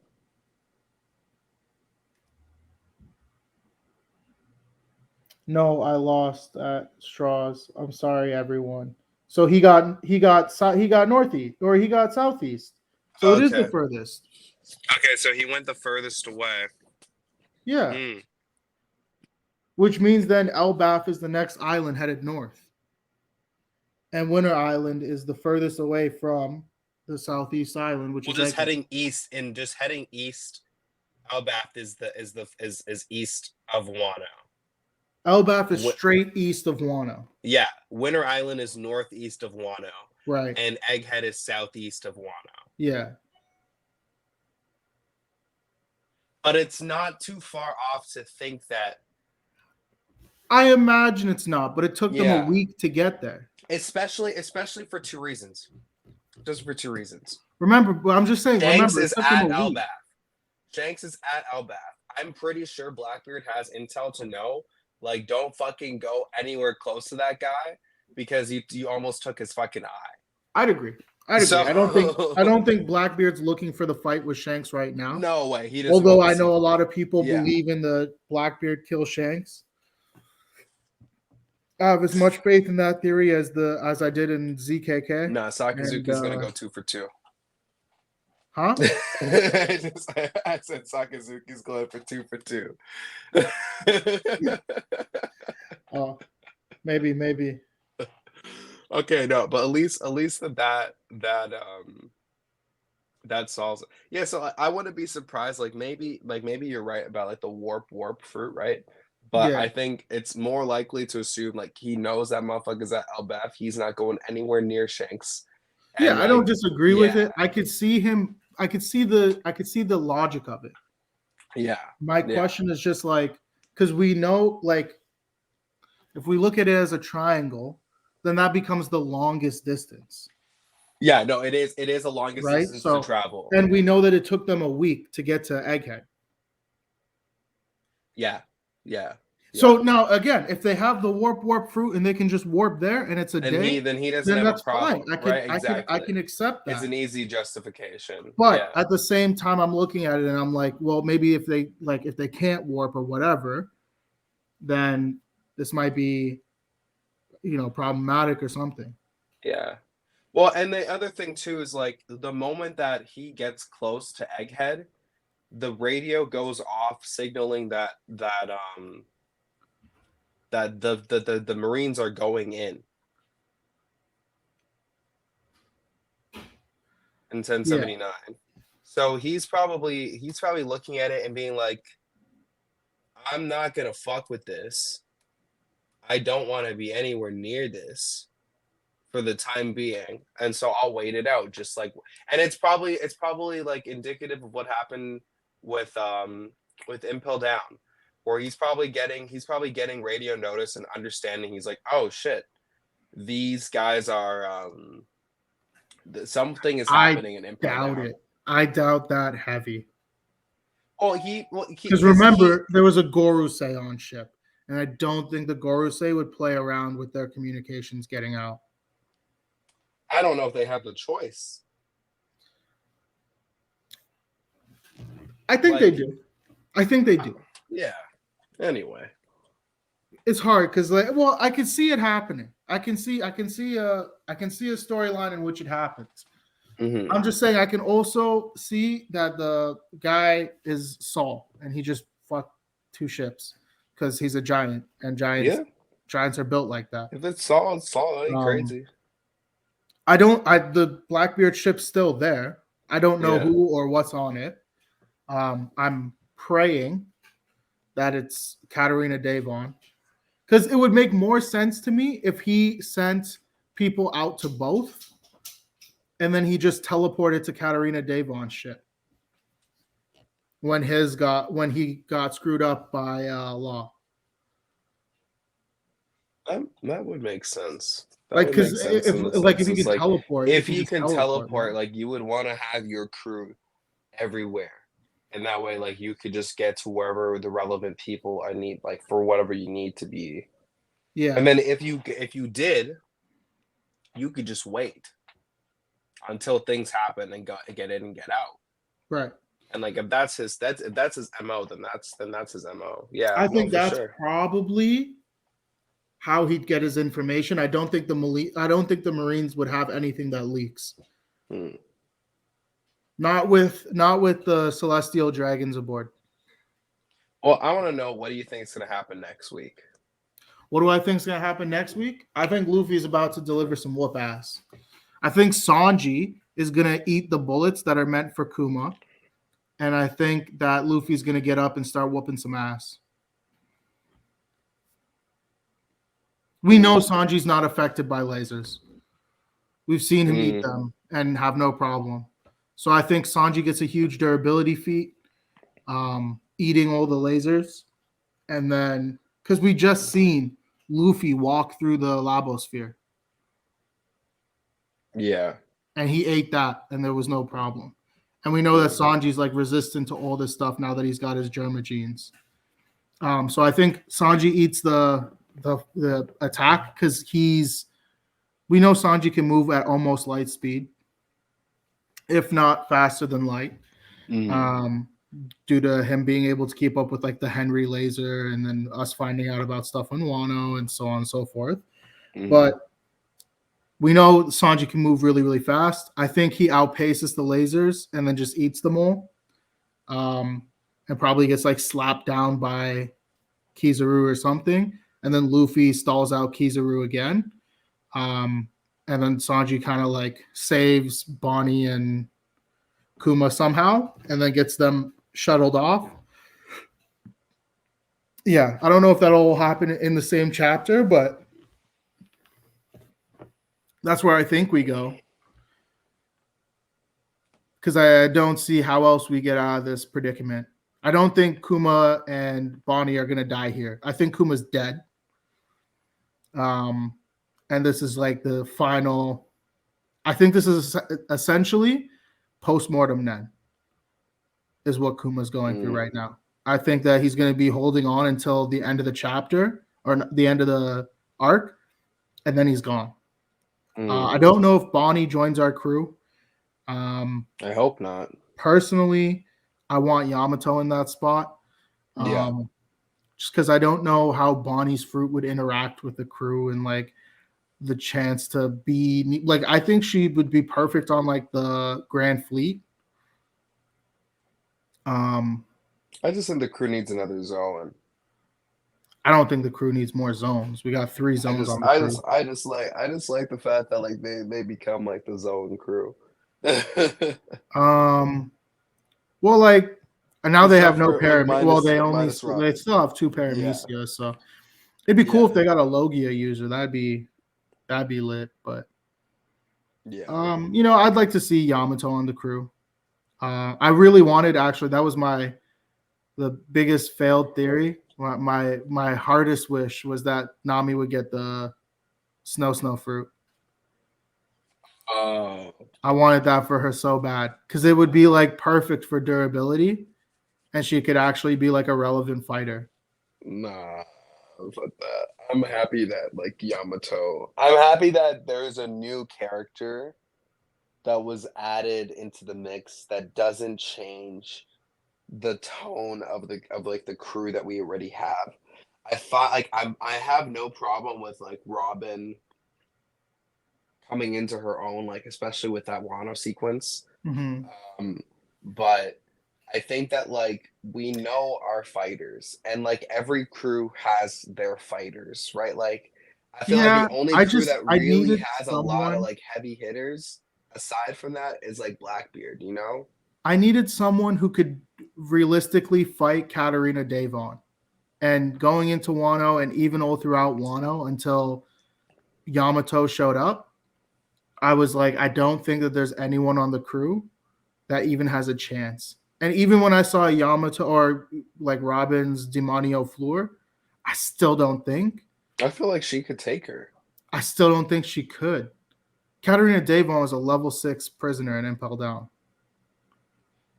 Feel like I feel like the biggest thing is I feel like most of the people in For the me, crew I think are gonna Katarina get a power Devon has to be boost. as strong as Ulti. I think that there's a I feel like people are gonna get stronger by the end of this arc. I agree. I just think that Robin wasn't there. Like, if I were to match up Robin with Ulti, I don't think Robin wins that fight, That's right? But if I matched up Yamato with Ulti, Yamato clearly clears that fight, right? Like, she's shown yeah. that. She's shown that she was able to do enough damage to knock Ulti on her ass in the first place at the introduction, No, for sure, right? for So, sure. and I think Katarina Devon is probably at least that strong, Yeah. because she's known for killing pirates, female pirates, and stuff like that. So, right, so it's kind of like I think that she's probably going to be pretty strong, but it could be that she wasn't. I just think level 6 prisoner and Impel Down, we have really high expectations of a lot of people. I feel like if Robin wasn't sentenced to execution, she'd probably get the same fate though. Um, Like if Robin literally wasn't sentenced to execution, I feel like she would honestly be the same class. I hear you, I do, but like look at Crocodile. He wasn't level Uh, 6. well, no, but the thing is they were less worried about Crocodile because because he cares about like more organized power. Like I feel like you put But people in level 6, Crocodile? you put people in level 6 who Was you're afraid Crocodile of. level 6? Maybe I'm wrong. I think he's level 6 though. I do think he's level 6.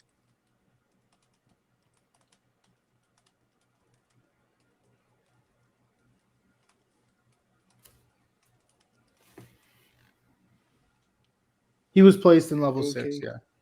Yeah, he was placed in level 6. Um, And yeah, like I guess. you're placed in that level to be erased from history. That too. but Well, but I think also you have to be a certain level of strength to be in that level. Because like we see Daz Bones yeah. is in level 4, right? But do you think that like today's Nami and like or maybe today's Robin could take out Crocodile? No. No hockey. I don't think you need hockey. Like Nami in particular with Zeus and shit, like I feel like she'd be fine. I think she's just not fast enough. Look at Ulti chasing her down and absolutely destroying her. I don't know. Right. And like I also think that there's a lot of feats that Crocodile had pre time skip that don't get showed until until the war, right? You're right about that. You're I right think about like that. essentially even Luffy loses to Crocodile pre-time skip. Well, Luffy loses to most Logias pre-time skip, like in actuality, until he gets hockey. Yeah, like well, and that's the reality of it, right? Like I think the whole point of like Luffy beating Crocodile was that Crocodile was just arrogant. Yeah, same with the Nell. Yeah. Well, not arrogant with an L, ignorant with an L. Yeah. Well, no, Right? but Like Anel was completely unaware that there was a substance called rubber. called rubber. No, that's absolutely true. Right? And That so absolutely like is true. and so for those people who skip Skypea and out here like Big Mom at Wano, right? Like Yeah. Luffy was able to resist all electrical attacks, right? And then I actually think that Enel is the best showing of the insane gap between Luffy and Zolo. It's because it's fucking lightning. No, Enel was suppressing Zolo with his physical body. Mm. He put Zolo's head in the ground, and Zolo tried to get up, and he was like, "I can't." Yeah, but you know, the other thing too is that like Sky people are stronger. I don't disagree. I don't And on disagree. top of that, But the that's fact and pre. Zolo was tired. Yeah, But also, that's also post Alabasta. yeah, Like he is much better by the time he gets to I don't Jaya. disagree. I just But think that a yeah, lot of people put Luffy and Zolo like right here or like right here, and in reality, it's like those people are ridiculous. Like, right, cause like no, it's heads and shoulders above. So like, yeah. and I think that Oda's shown that all throughout the story, but like people wank Zolo pretty hard. So People you don't know, give him benefit of the doubt. but and that's not to shit on Zolo. Like he's also not meant to be the strongest. Like No, he's not. He's not the strongest in the crew. the strongest on the crew is always going to be Luffy, right? Like, Yeah. and the whole point of that is like to show that Zolo can't do it, right? Like, we can't rely on Zolo to be the one that saves the crew. It's got to be Luffy, right? Because Zolo did everything and still couldn't beat Enel, right? Yeah. But I think that I think it's really hard, especially with Logias. And I think that the people who don't, and I think Luffy reaffirmed that um, when he entered Punk Hazard. He was like, I have 3 guys on my crew, including myself, who can use hockey and so can suppress Caesar. Yeah.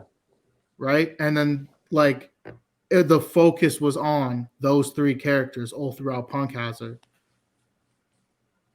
Right. Alongside Law and Caesar and Smoker, I think was the other big character. Right, everything else that we get to see from other characters, we don't see much from Frankie except for at the end when he's fighting people off by himself. But those are some pretty low tier pirates. I could see Usopp and Nami taking Baby Five and Buffalo. Right, like especially if it's in like a ranged battle. Now I don't know what they would do if that nuke hit, but Nami would probably find a way out of it, and Usopp can tank infinite damage. Apparently, fuck, man. This man's whole skull was shattered. This is bullshit.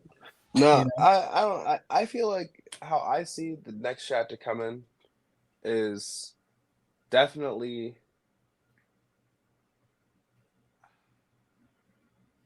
something. So someone's got to deal with these pacifistas, and there's a lot of them. This is problematic. Yeah. Well, I think as long as they stay in the Labo stratum, we don't. I'm gonna be dead ass with you. I think the only thing that I could actually think that would take all of them out in one go would be the Quake fruit. Yeah, potentially. Right? I think Sanji could do it though. Sanji? Yeah. You're all of these pacifistas? Yeah.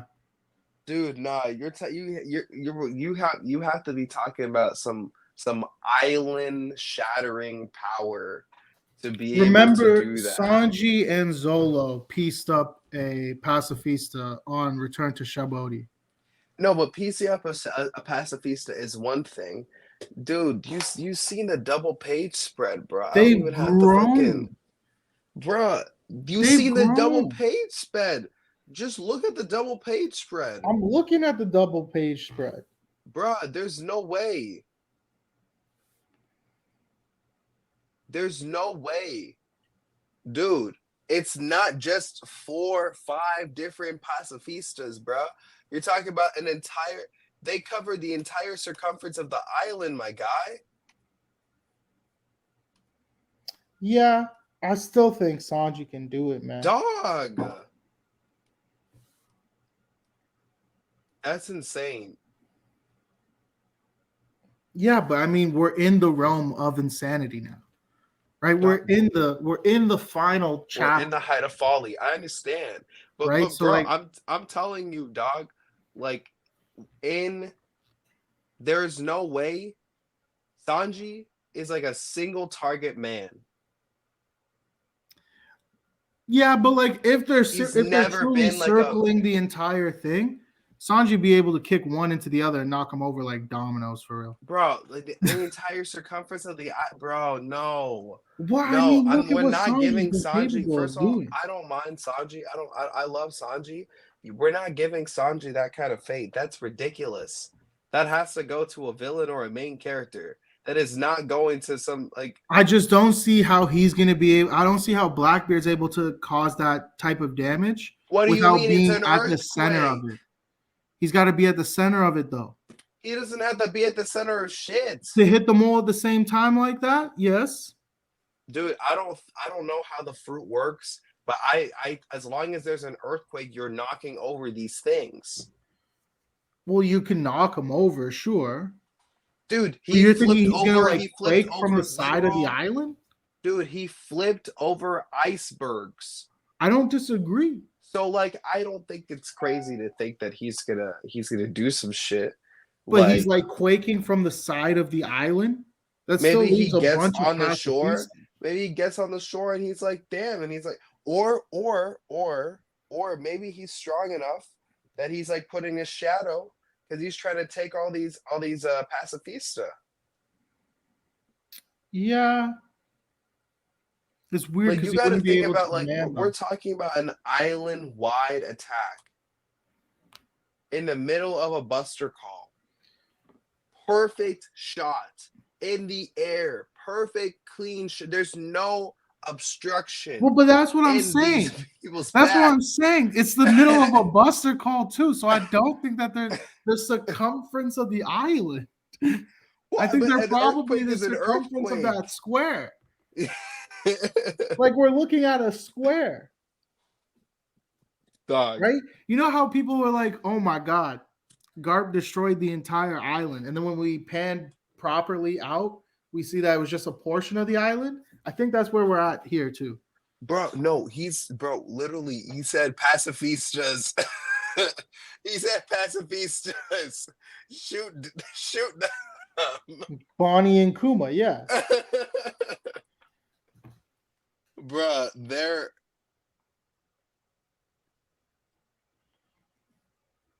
nah, bro. I think that they're closer than that. I do, but it's okay. We'll find out. I want to see an image with all the pacifista, man. That's what I need to see. I know that there's a lot of pacifistas, but I think it was said at one point that there's like 50 of them to 100 of them on the island.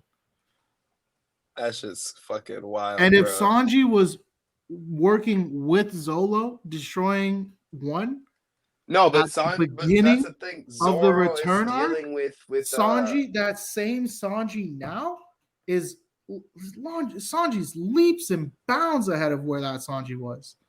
You think this Sanji's losing to Virgo? You think this Sanji's not escaping or not being able to take out like what's that guy's name?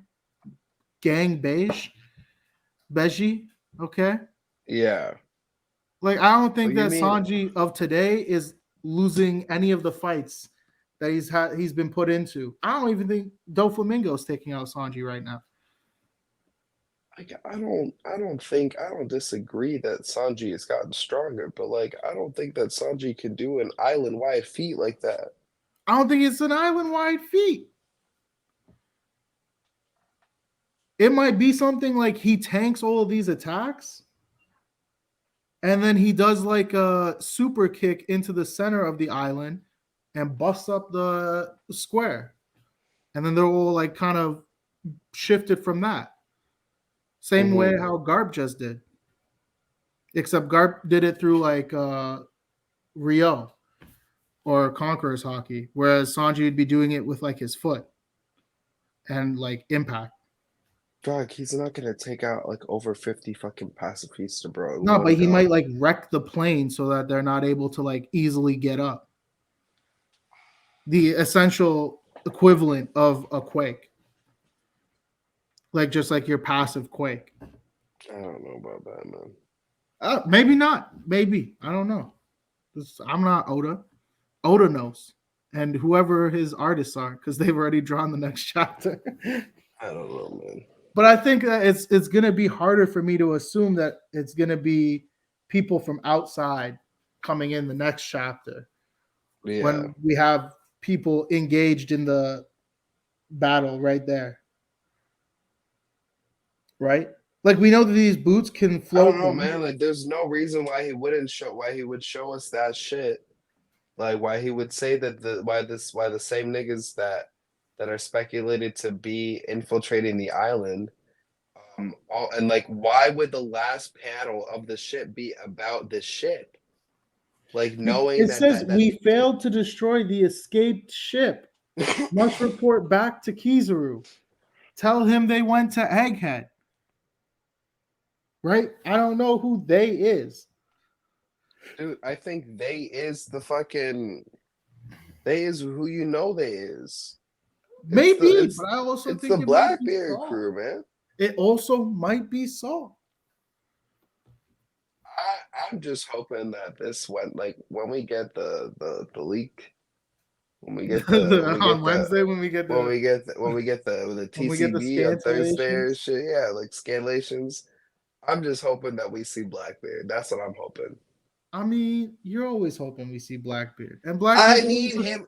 Blackbeard's always a sight to see. Don't get me wrong. No, but it's not just that. Don't get me wrong. I was telling you this from years ago. Like Blackbeard's significance needs to be raised in the story for him to be perceived as an actual threat.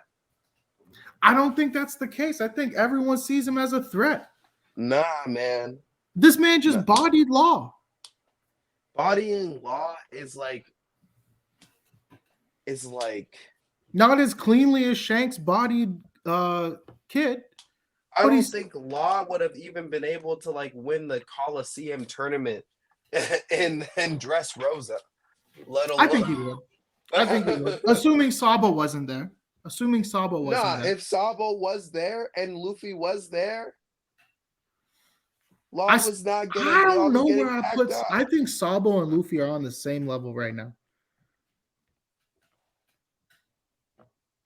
I mean, he's called the Flame Emperor, but what? I don't know. Sabo's so strong. I don't know, man. Sabo's mastery of hockey is clear. Right? I'm seeing Luffy. I'm seeing Sabo.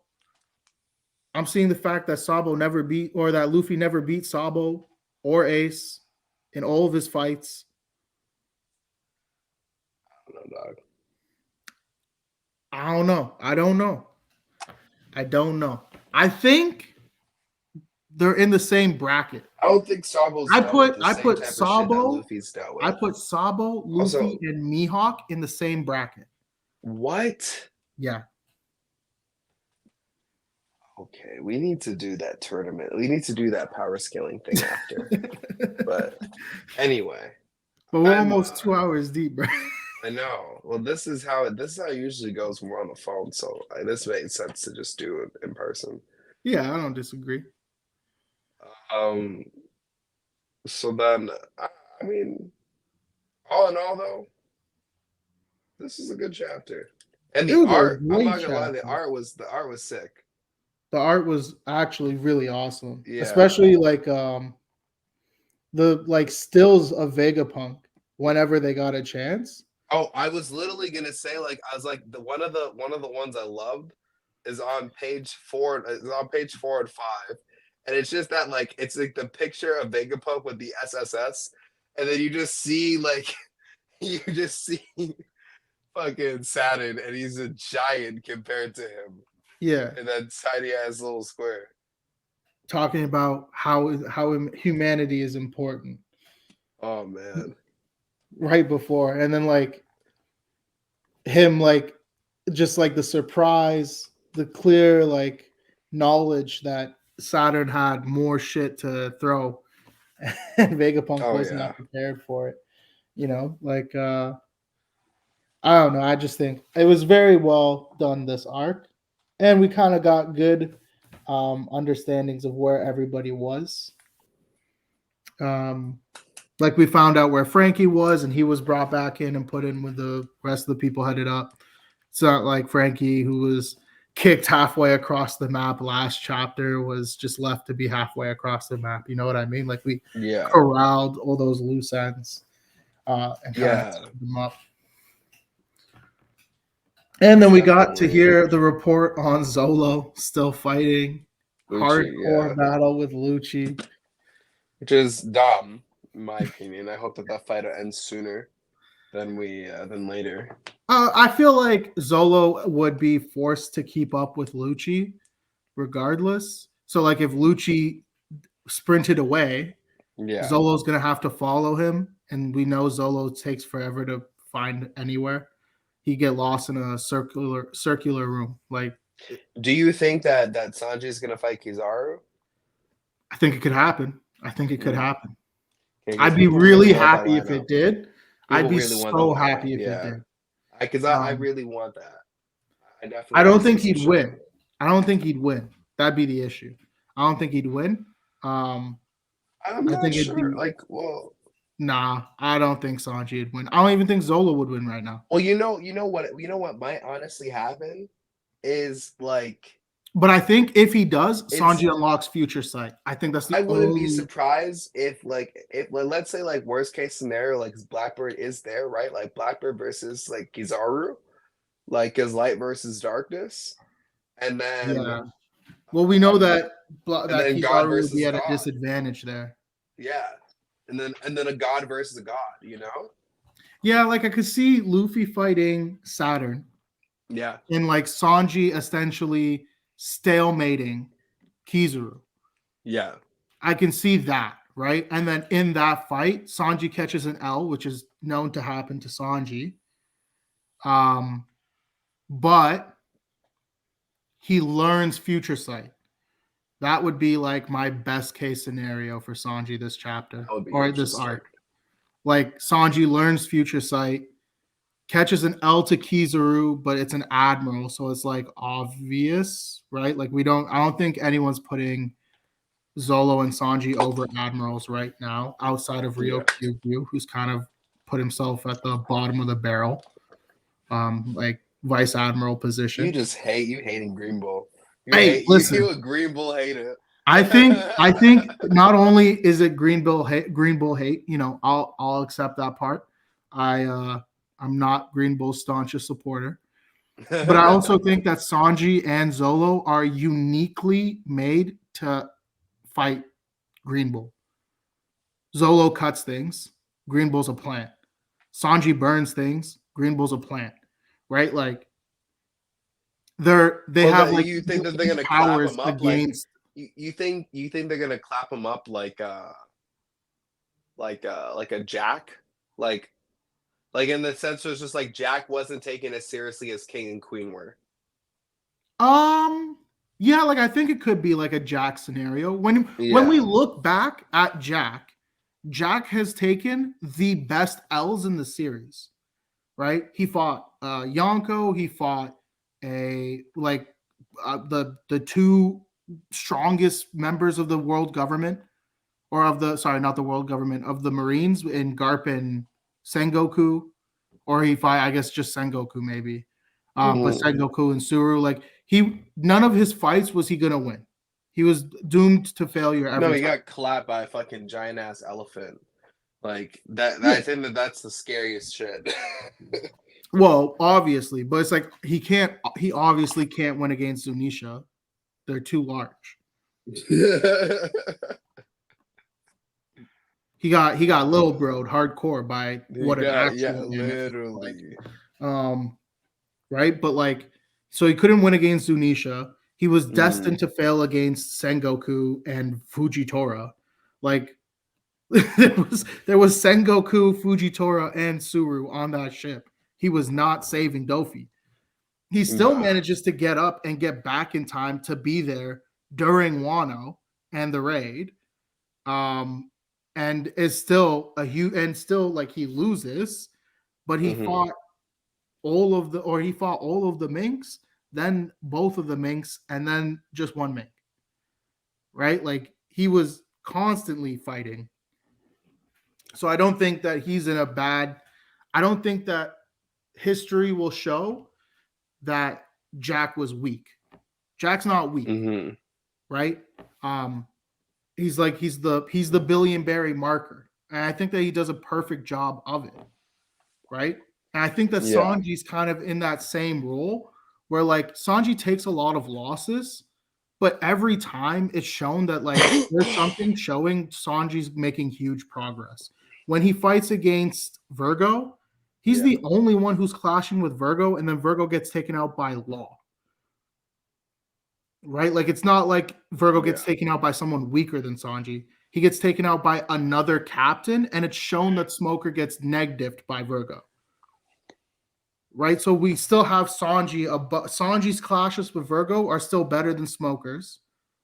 And then the only person to Wait, do fight you think that Smoker, Sanji's stronger than Smoker? Sanji's been stronger than Smoker since the time skip. Damn, bro. I feel so bad for Smoker, I love man. Smoker. I think he's an amazing character. I am sorry, but Oda has made this man weak as shit. No, honestly, like I swear he really is like the weakest Logia. He's the first and the weakest Logia. Yeah.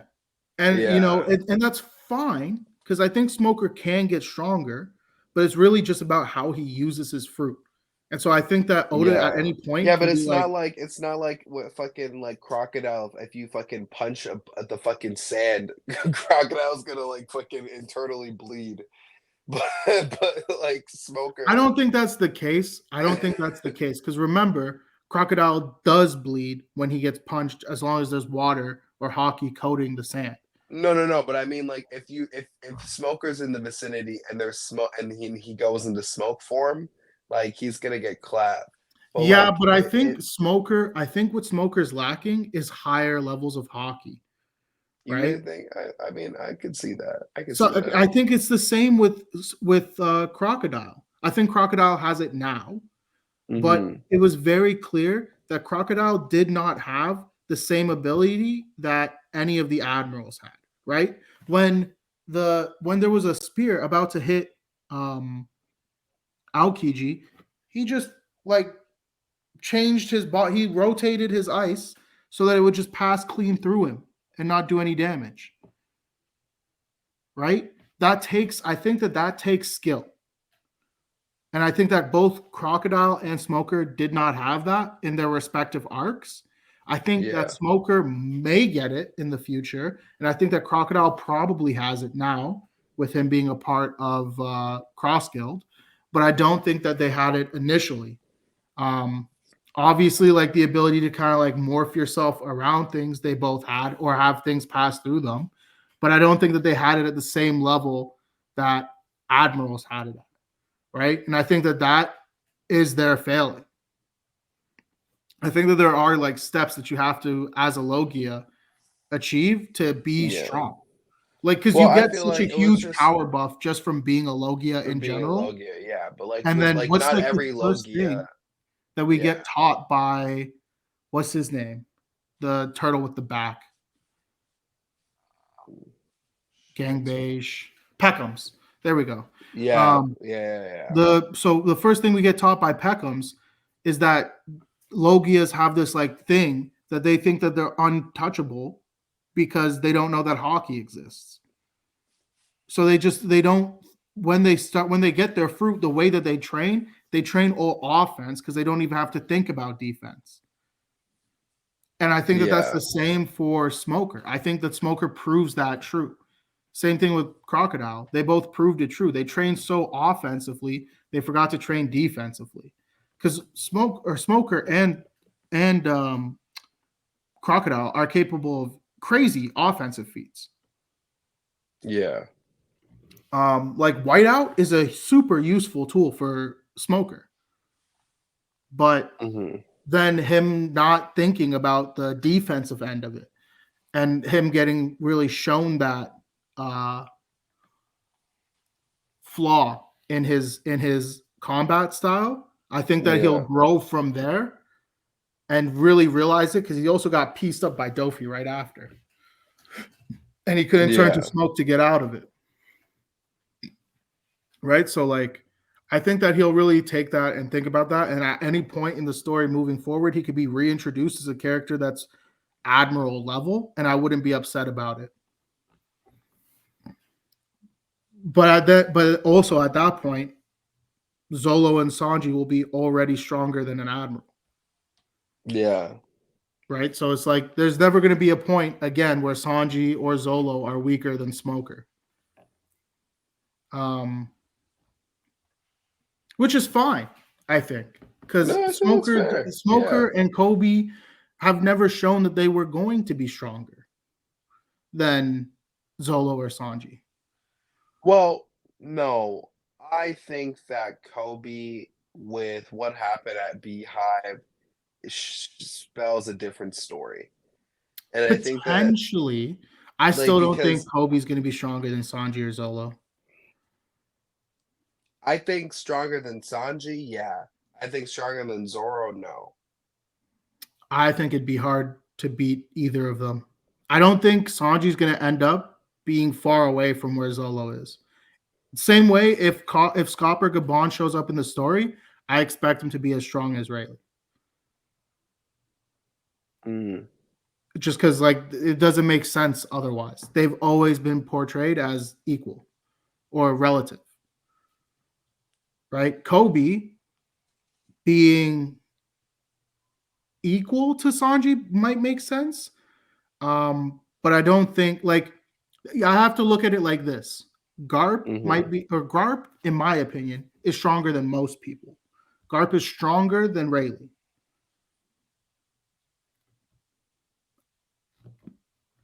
I don't think, and Garp still won't go hunt down Rayleigh for two reasons. One, it doesn't bring him any joy. And two, he's like, why would I go fight this insanely powerful man? It's just not worth my time. He's not like a problem. He's just gambling. Let him live, right? Do you think that Garp would have a problem fighting against Blackbeard? I actually think Garp and Mihawk are uniquely set to counter Blackbeard. I think we've talked about this too. Mihawk? Mm-hmm. For what reason, though? They don't use devil fruits. Their Mm. thing is all hockey and swordplay, I guess, in Mihawk's form. But like Wait, with no, wait, Garp, but I there's said no devil fruit to Blackbeard. nullify. Oh, yeah, yeah, yeah. But There's no Blackbeard. tricks. Blackbeard has nothing he can show to Garp that Garp hasn't seen. Garp's already seen Quake Fruit used in its peak because he's been banging with Whitebeard for ages. Garp's already But seen what he can do with the Darkness Fruit, and the biggest effect of the Darkness Fruit, the nullification, is useless doesn't against apply to Garp. him, yeah. Yeah. And then That's on true. top of that, we know that because of the fruit or because he's just Blackbeard, he takes twice as much physical damage. Mm. And Garp is specifically dealing physical damage. Yeah. He's running those hands every time he sees them. And he clearly knows how to use coding so that he doesn't have to touch them. And Wait, but we then can tell it's Smoker. Mihawk is also getting dropped by Garp? I would put Garp over Mihawk to be. I think it's Mm. probably that they're interchangeable, like they're all in the same level. I put Luffy, Garp, Mihawk, and Sabo pretty much on the same playing field. I find that fucking crazy, man. I think I find that Akainu's in that crazy. playing field as well. Because I think the only people stronger than them are Yonko. I don't know, man. Like I feel like Fagarland might be a hint at what's to come. I think I that we've think already seen that like I think that like Shanks is a sign of like what we're gonna deal with moving forward. Like for Luffy in terms of just like strength and power and like hockey and like the amount of power like I force. see that. I do. I just But don't. like I don't think that Garland will be that strong. I think Dragon has accurately hyped these guys, right? That they're a huge problem, but I don't see these people being able to stop the Yonko because that's not what the stories told us. The story told us dude, that this Yonko, one Yonko, is strong enough to rule the entire sea. If not for the Marines and the Warlords. dude, no, I mean like I don't know about that, man. I don't know about that. Like I really do feel like the God Knights, like they're the only logical threat aside from the Gorosei. And if the Gorosei are I getting think that the dropped Gorosei prior will to be a Marie's bigger Law, threat than the God Knights. I do. I don't know, man. Like I at least think some God Knights. I Like think the God Knights. Maybe the Gorosei just in particular then, I I think the guess. God Knights are Admiral level. Mm. That's where I have them. So you think like Gorosei like fleet admiral level. Yeah, that's where I Okay. have them. Right, All right. which in my opinion makes sense. I don't think Akainu by himself is beating a single Yonko. I Mm-hmm. understand that people feel some type of way, but Big Mom bathed in lava for forever and Even she's still Buggy? alive. Okay, Buggy doesn't count. Okay, Buggy's not really a Yonko. Buggy is a Yonko on claims. Okay, until he's shown that he has the wherewithal Oh to my be there, gosh. I will not claim. I'm not claiming. But I'm not Murphy Napier, bro. I love Murphy and their content, but I'm not the ride or die for Buggy. Okay. Um, I'm not dying on that hill. I That's like jokes. Buggy's That's great. jokes. Don't get me wrong. I love him as a character, but I don't think he's a relevant fighter. No, I think that that's absolutely valid. I just love fucking around. But yeah, I But think that yeah. any of the traditional Yonko could probably beat a Kainu 1v1. Mm. I think that it takes two admirals to take down a Yonko, at least. At least. And it could be of any admiral class, whether it be fleet or if you're like Kong, you want to bring Kong into it. I think Kong's the same, you know. I think that they're strong, really, really strong enough to handle any pirate. But I think it's the same situation as like Sanji versus Kizaru right now, where it's like they'd be in the fight, it'd go to extreme diff, maybe, if not high diff, Yeah. right? Um, but one person's not walking out of there with the title, Mm-hmm. right? So, and same way I'd say Kizaru versus Sanji goes to Kizaru. I'd say any Yonko versus Admiral class individual goes to any Yonko. But then again, that's just me pushing my Admiral or my. There's Yonko only three agenda. niggas that you agree, and then you consider Sabo, Mihawk, and Akainu at the same level as Yonko. No, in that same bracket as Garp, where they're probably walking away with the L. The only reason I put Garp and Mihawk over Blackbeard is for two reasons. Blackbeard's new to it, which is one thing, and Blackbeard's uniquely weak against their specific moveset. I think actually the big reason. I think that's disingenuous. I think there's actually a big reason as to why he hasn't fought Shanks yet. I think that's disingenuous to say that he's new to this and that I mean, he's he's not been in it that for 2 strong. years. Like he only got his devil fruit 2 years ago when he fought Ace, who had his devil fruit for at least I think 2 years prior to that, and Mhm. um, uh, um and won, and then he safely infiltrated Impel Down. There were still guards up, Yeah, so I like don't he got through disagree. Impel Down. I'm just Then he saying, did within the same period, within the same several month span that he between beating Ace, that he learned how to take other people's devil fruit abilities. Then a 2-year time skip happens, and he's the ruler of Beehive Island. yeah, I don't disagree Like that he's strong. I think he's I, definitely earned his way to Yonko class. Don't get me wrong with that. I I just just think think that it's I disingenuous, think man. that they are uniquely set alongside Shanks as people who use purely hockey. And each of them has mastered fighting non or like devil fruit users. They must have. They must have. Because they've all been fighting devil fruit users their entire career. Right? So then I think with him being a devil fruit user and him taking 2x damage on all attacks, that's really the big thing. Is that he has like a neg to all of his incoming damage for that type of stuff, right? And he takes twice as much damage.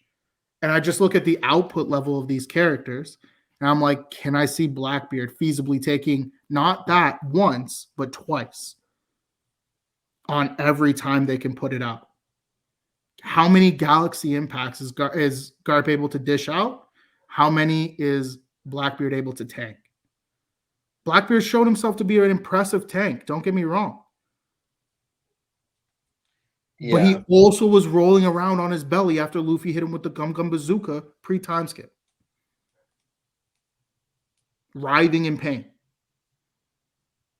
I feel like a Galaxy Impact or that big ass slash that Mihawk did is way stronger than that Gum Gum Bazooka. Like the fact that I'm seeing like Tremor Clash at Winter Island, like almost just like destroying like landscape and shit like this, like I don't know, man. Again, I think it Like could go either way with Blackbeard, Garp, and Mihawk. I'm just saying that I think they're uniquely set to win those fights. Everyone else in that category loses those fights, right? Akainu, Luffy, Sabo, I don't put them over Blackbeard. Just uniquely Mihawk and Garp. That's just yeah. my take because I think that hockey, someone who's mastered hockey has also mastered fighting devil fruit users. Otherwise, they wouldn't have mastered hockey. Right? Yeah.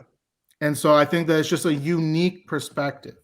I think Shanks is probably at the top of that list because of it, because he's just going off of his mastery of hockey. Him Mm-hmm. more so even than Mihawk, but I know we disagree on that, and I don't want to get into that whole debate. Oh um, man. but yeah, like I think Mihawk and Garp are strong. I think Blackbeard's strong. I Mm-hmm. think he's probably the weakest out of the original batch of Yonko, excluding like an old Whitebeard, but even old Whitebeard might piece him up. I don't know. Old Whitebeard's mammothly strong. Yeah. But like I don't see him beating Big Mom or Kaido or Shanks yet. And I think that's the only reason I'd put Garp or Mihawk as contestable. Mm-hmm. Just because I see them being in a unique position, having not had a devil fruit to rely on. And then it negates Yeah. kind of like two of his big trump cards, which I is his definitely think durability and his nullification. I agree with you that like definitely there's something to be said about the the devil fruit power, like having devil fruit power and kind of like I think it's a mentality thing to some extent with some people, but I like agree. the strength, right? Because I feel like Aokiji is a good example of like train, train, train, train, train. Even when you have this power, still train. Yeah. And so I think that like it's the same philosophy with Luffy and like just like learning from Rayleigh. I think that there's definitely strength from having these devil fruit users learning from the some of the strongest non-devil fruit users in the previous generation Yeah. on And I how mean, to and I mean, compete. like I'm Yeah. looking at what Kobe's doing. I'm looking at what Garp's doing. And I'm like, do I reasonably think Blackbeard, someone who's shown himself to be pretty lazy, um, not improficient though. Yeah. He's shown insane proficiency. The fact that he's Hmm. making quakes with just his laughter is showing insane proficiency with his fruit, right? But Yeah.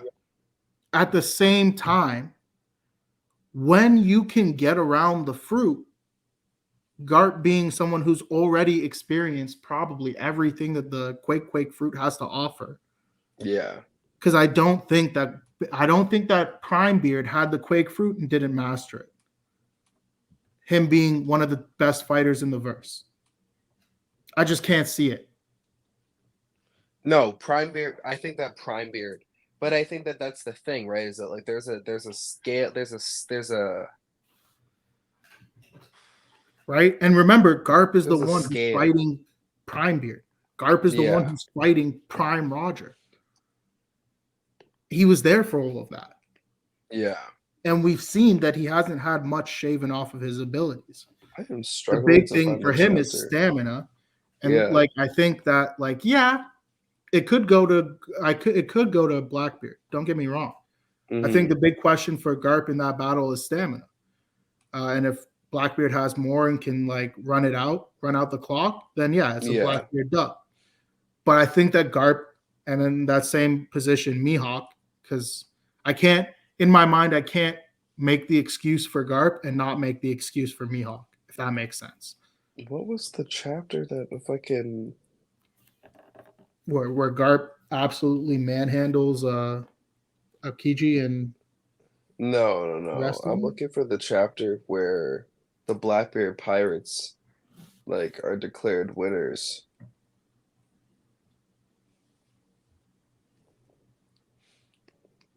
Winners of what? Of the war? No, the fight between the Lost Crew and them. Am I way off? 1081 is the beginning of their fight. But it doesn't just end there, I right? think 1083 it's concluded. What?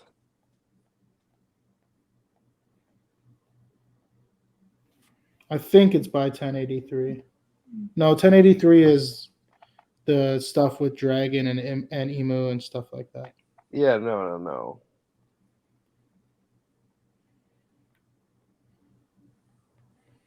But I think as soon as we get out of this flashback, that's it.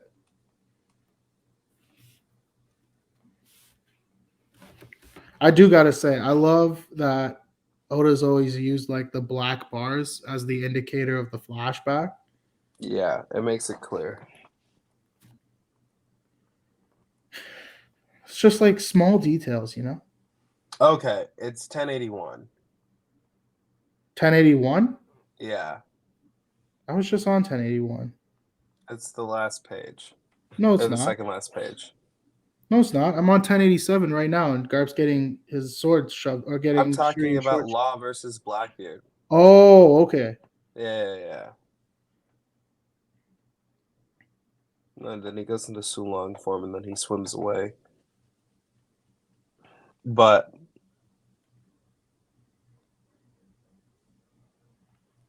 and then what's happening prior to this. So that's the Garp situation. I will say this And so does when confirm they that land at both Garp, when Garp they and Aokiji have the Winter cards. Island victory happens the moment that Garp the moment happens like about like an hour into like Garp's siege of Beehive. So there is a whole day before, like they haven't, because remember the lockdown happens already when the siege when they've already like laid siege towards the island, then the island's already encircled. So they have from the victory of Winter Island, because the fleet hasn't deployed yet, right? Or Mhm. maybe like just started deploying, but they win the moment that that happens. So they arrive. They're probably arriving at Egghead at the same time as the fleet is, depending on how far that G5 base is,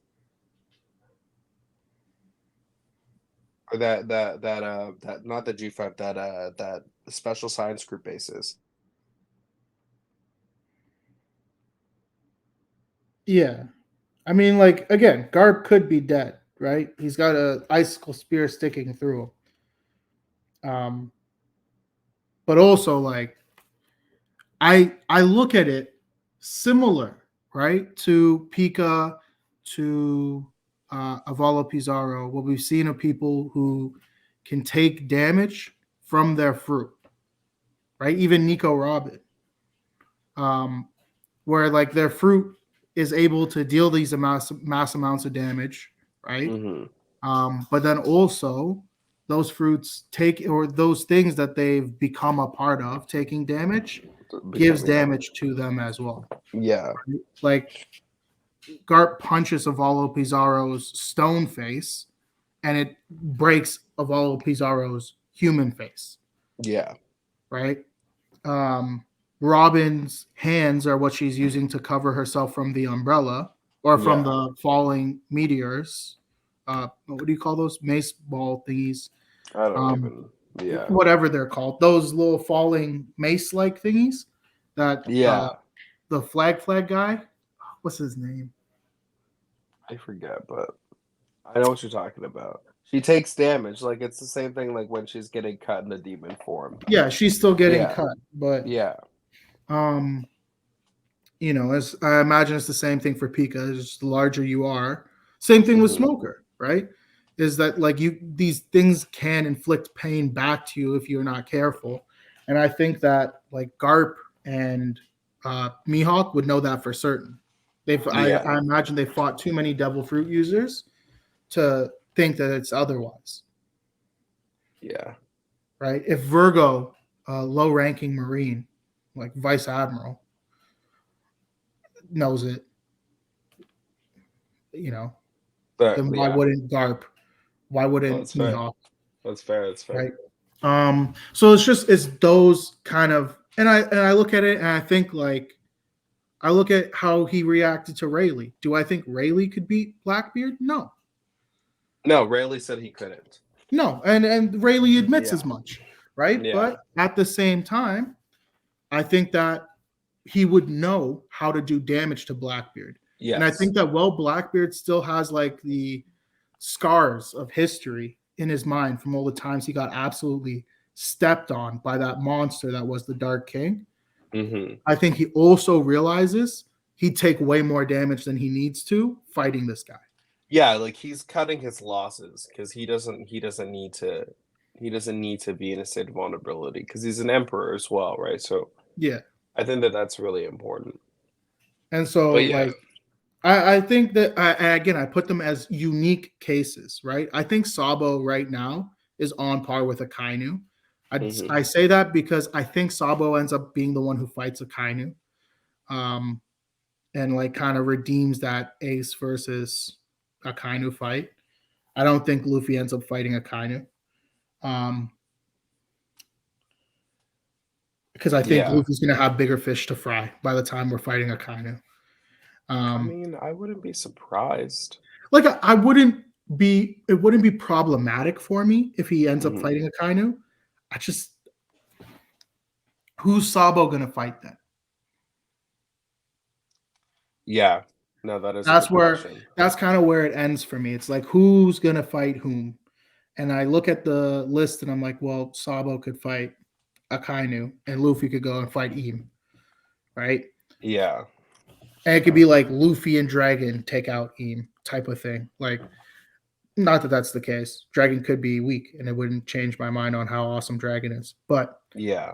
like I'm looking at like the core fighters of what's going to be available. And I'm like, well, I mean, realistically, I think Sabo ends up fighting Akainu and kind of being the person who brings Ace's will. Well, Luffy carries on the world's will. Yeah. But yeah, I don't know. I look at it like that, and so they're all kind of like in that same bracket for me. I think I have like Garp at 7, Garp at 7, Sabo at 8, Mihawk at 6, or something like that, and Luffy at like 9. That's crazy. That's crazy that he's that low for you. I don't. Well, in fairness, when I did those rankings, they were like the beginning of last year. I haven't done mine for this year yet, but maybe we could film one next week or something like that. Well, or we next should, doing like a top 30. That'd be fun. But yeah, like I hadn't figured it out. I was kind of going off of like whatever I had last year. Because last year I was like Garp's a monster, and then I was proven right with that 1081 chapter. Yeah. Garp coming in, everyone underrating Garp, putting him in their top 15 or whatever. I'm out here like, nah, he's been in my top 10. He's strong. No, he's hefty and strong. Like, because the thing is, it takes Although a lot I'm of not fair to balls Sengoku, fucking... I will say I put Sengoku at like 12. Nah, Sengoku is not even in my top 30. I mean, he speaking. deserves to be. He deserves to be. I feel like there's so many people like. Well, we know he stopped Jack. in terms of strength, I guess in terms of strength, yes, like he probably actually is in the top 30. He's probably around like realistically speaking, probably 16, 17, 18. Yeah, I don't know, because like I put him over Rayleigh. I put him as. But do you put Sengoku over Zoro? I still put Rayleigh over Zolo. So you put Rayleigh over Zoro. Mm-hmm. And that means you put Sengoku over Zoro. Yeah. That's crazy. That's crazy. Both Zolo and Sanji are still in the 20s. You don't think that Zoro could maybe pack up Rayleigh? I think he's close. That's crazy. But I mean, it's Rayleigh. I got to give him the edge at the moment. I haven't seen enough from Zolo to say that he's like, I put it this way. I've seen enough from Rayleigh between portrayal and reality to put him clear and above First Yonko Commanders. He didn't do nothing at Egghead. I'm sorry, at Amazon Lily. He didn't do anything at Amazon Lily. He just showed up there. He stole an admiral without sweating. Nah. At Shabodi. At Shabodi, this man was stealing an admiral. Shabodi, I understand that. At Amazon Lily, this man pulls up and gets a Yonko to flee. After. A Yonko still fleeing this man. I don't know, man. I don't know. I feel like Blackbeard would run away from fucking Chopper if he didn't fucking know right. I don't disagree. I don't think that Rayleigh. But that doesn't. But that's not my statement. My statement is we see how strong Rayleigh is all throughout the Oden flashback. Rayleigh didn't pack up Kizaru. He didn't pack up Kizaru, no. But I don't think Zolo's beating Kizaru right now either. Okay. right? I feel the same way about Sanji fighting Kizaru as I do Zolo. Is that neither of them have it in them to beat Kizaru right now. I feel like Zoro could. I feel like they both could, but I don't think that it's likely. Right? That's what a high to extreme diff fight is. Yeah. Right? It could go either way. And remember, we're splitting hairs with everybody in these top 30s. Right? Mm-hmm. We're talking about people being like super small categories apart from each other. And then like major categories apart from each other, right? Like there's no way Zolo or Sanji are defeating a Yonko by themselves. Name a Yonko, it's not happening. Mm-hmm. Right? But they might be able to clash with an admiral. They could potentially clash with a fleet admiral, but then that becomes a really low chance of them getting out of there alive. Yeah. Right? So like we're really splitting hairs when we do like the whole One Piece power scaling stuff, and top 30s are No, I pretty feel you. I feel hard. top 30's top 30. I feel like Yeah. what it really is, like, and how I've always looked at top 30s, because I feel like 30 is a good bracket. I It's do. like I kind of you wish we did have top 50s though, to be honest. I feel like top 50, you have too much extra shit. I know, but then I also like that like characters who might not make most people's top 30s are still talked about, right? Where was No, but Crocodile for the past 10 years in anyone's past top 30? Right?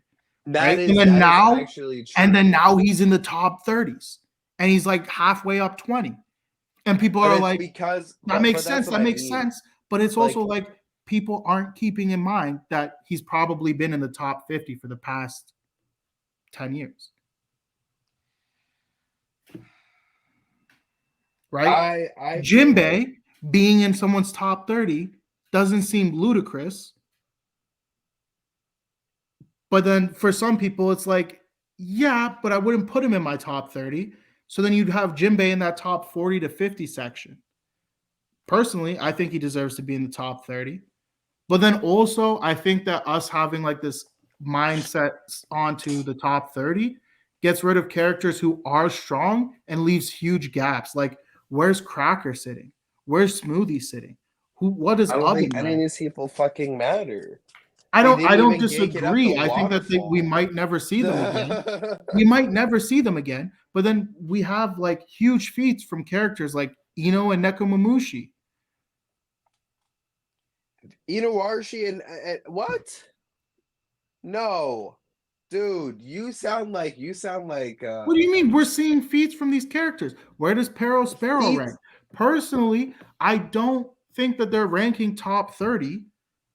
That's my take. No, they're I'm not solid ranking on top that 30. take, but I think that we end up having a bit more of a myopic view of power scaling because we only focus on 30 and not 50 or No, like I think that it's fair. I think that it's fair. I think I 30 think is that a the good one thing bracket. But I I think that think that 30 is at a the good same bracket. time, us not having the viewpoint out past 30 leads us to thinking things like, oh, Jack's one shot. Dog. You know what I mean? Dude, like, because then what are you Like like? You're Zolo gonna fill up the top. Zolo You're gonna fill fighting up. Jack might be closer than people might think it is. You're gonna put like the 30 to 40 is gonna be like Toby Ropo, like Big Mom crew. And it's like maybe that's the case. Maybe you're right. Right. And like that absolutely is like an expansion, but it doesn't matter to the relevant and current potential players. Right? I Like don't I think disagree, things that are but like, concerning, things that are important but are Boa like is like Hancock just understanding threw like hands with a where Yonko. is understanding where for Garland sits on the scale, I understanding agree, how but we just got this powerful character. like Dragon is, understanding that like okay, like fleet admirals have a certain level of strength, and like Garp belongs to that echelon, right? I And actually so have listed on my chalkboard to the left of me the actual rankings that I have for power in the world. And it's like God, then Pirate King, then Yonko, The You Yonko realm being where the Gorosei lie for me. so wait, so who's Pirate King level? Pirate Kings. Like Garp, Like or not Garp, but like Prime Roger? Garp. Prime Garp, Roger, and Whitebeard and Primebeard for sure.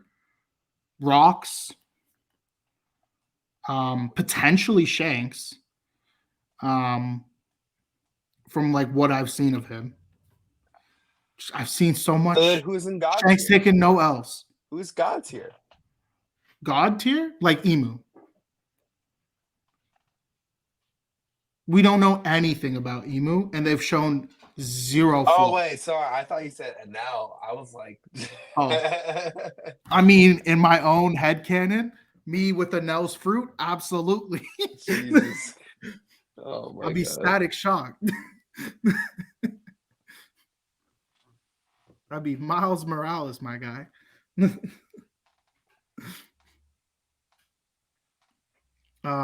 But yeah, no. I think like Emu, potentially Joy Boy, like those types of characters would occupy the God tier, right? Mhm. Mother C, Adam Tree or Eve Tree, like those types of things would be gods. Things that are like unbelievably powerful or like literal forces of nature. Which I think is like in line with the tone of the story. Because when we meet Luffy, that's what he is. Mhm. Right? He's just a force of nature. Nothing can derail this guy. Right? And then we're journeying with him, not even like as he becomes a captain, but like as he becomes king. Like the best captain of all captains. Right? You don't think he's gonna become God tier? Luffy, he might. He's got the most broken fruit in the verse. Mm. But then I also think that every fruit is broken and people are just sleeping on what fruits can do. Yeah. What, you We disagree? gotta do that next. No, I'm just thinking in my head. We A just gotta top do 30? the. Well, yeah, but like I'll send you the power scaling. We have it. You sent it to me. I did, right? Okay, Yeah, yeah. yeah, yeah.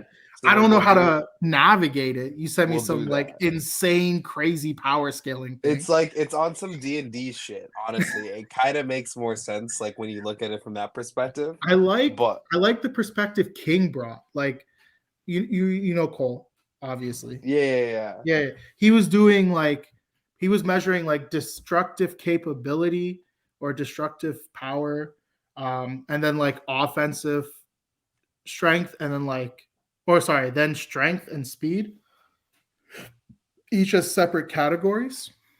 I Because think like that. when we say someone's strong, we're not really accounting for where their strengths lie. But I feel like it's easy when you break it down into like a D&D kind of format because then like you can have like things like strength is very much just relate in relation to physical strength, right? Sure. Then there's things like constitution, there's things like dexterity, right? And I think that like those things like easily map out what what one's person composition is really made out of, but also then like having the additional factor of like hockey affinity and the affinity across each one of those different hockeys, and then also like just like understanding the factor that like a um a devil fruit or a feat really be like a limit breaker in like one or more categories. Yeah. One second. I gotta take a piss. I'll be right back. And then I'll Yeah, respond to this. I honestly, wait, can we pause? Yeah. Like, can we just? I don't know Yeah, how to pause a I recording mean, now. okay. Well, do you want to just end this? Okay, because we gotta. It's been 2.5 hours. 2.5 We should hours. end this. Yeah. Yeah, probably.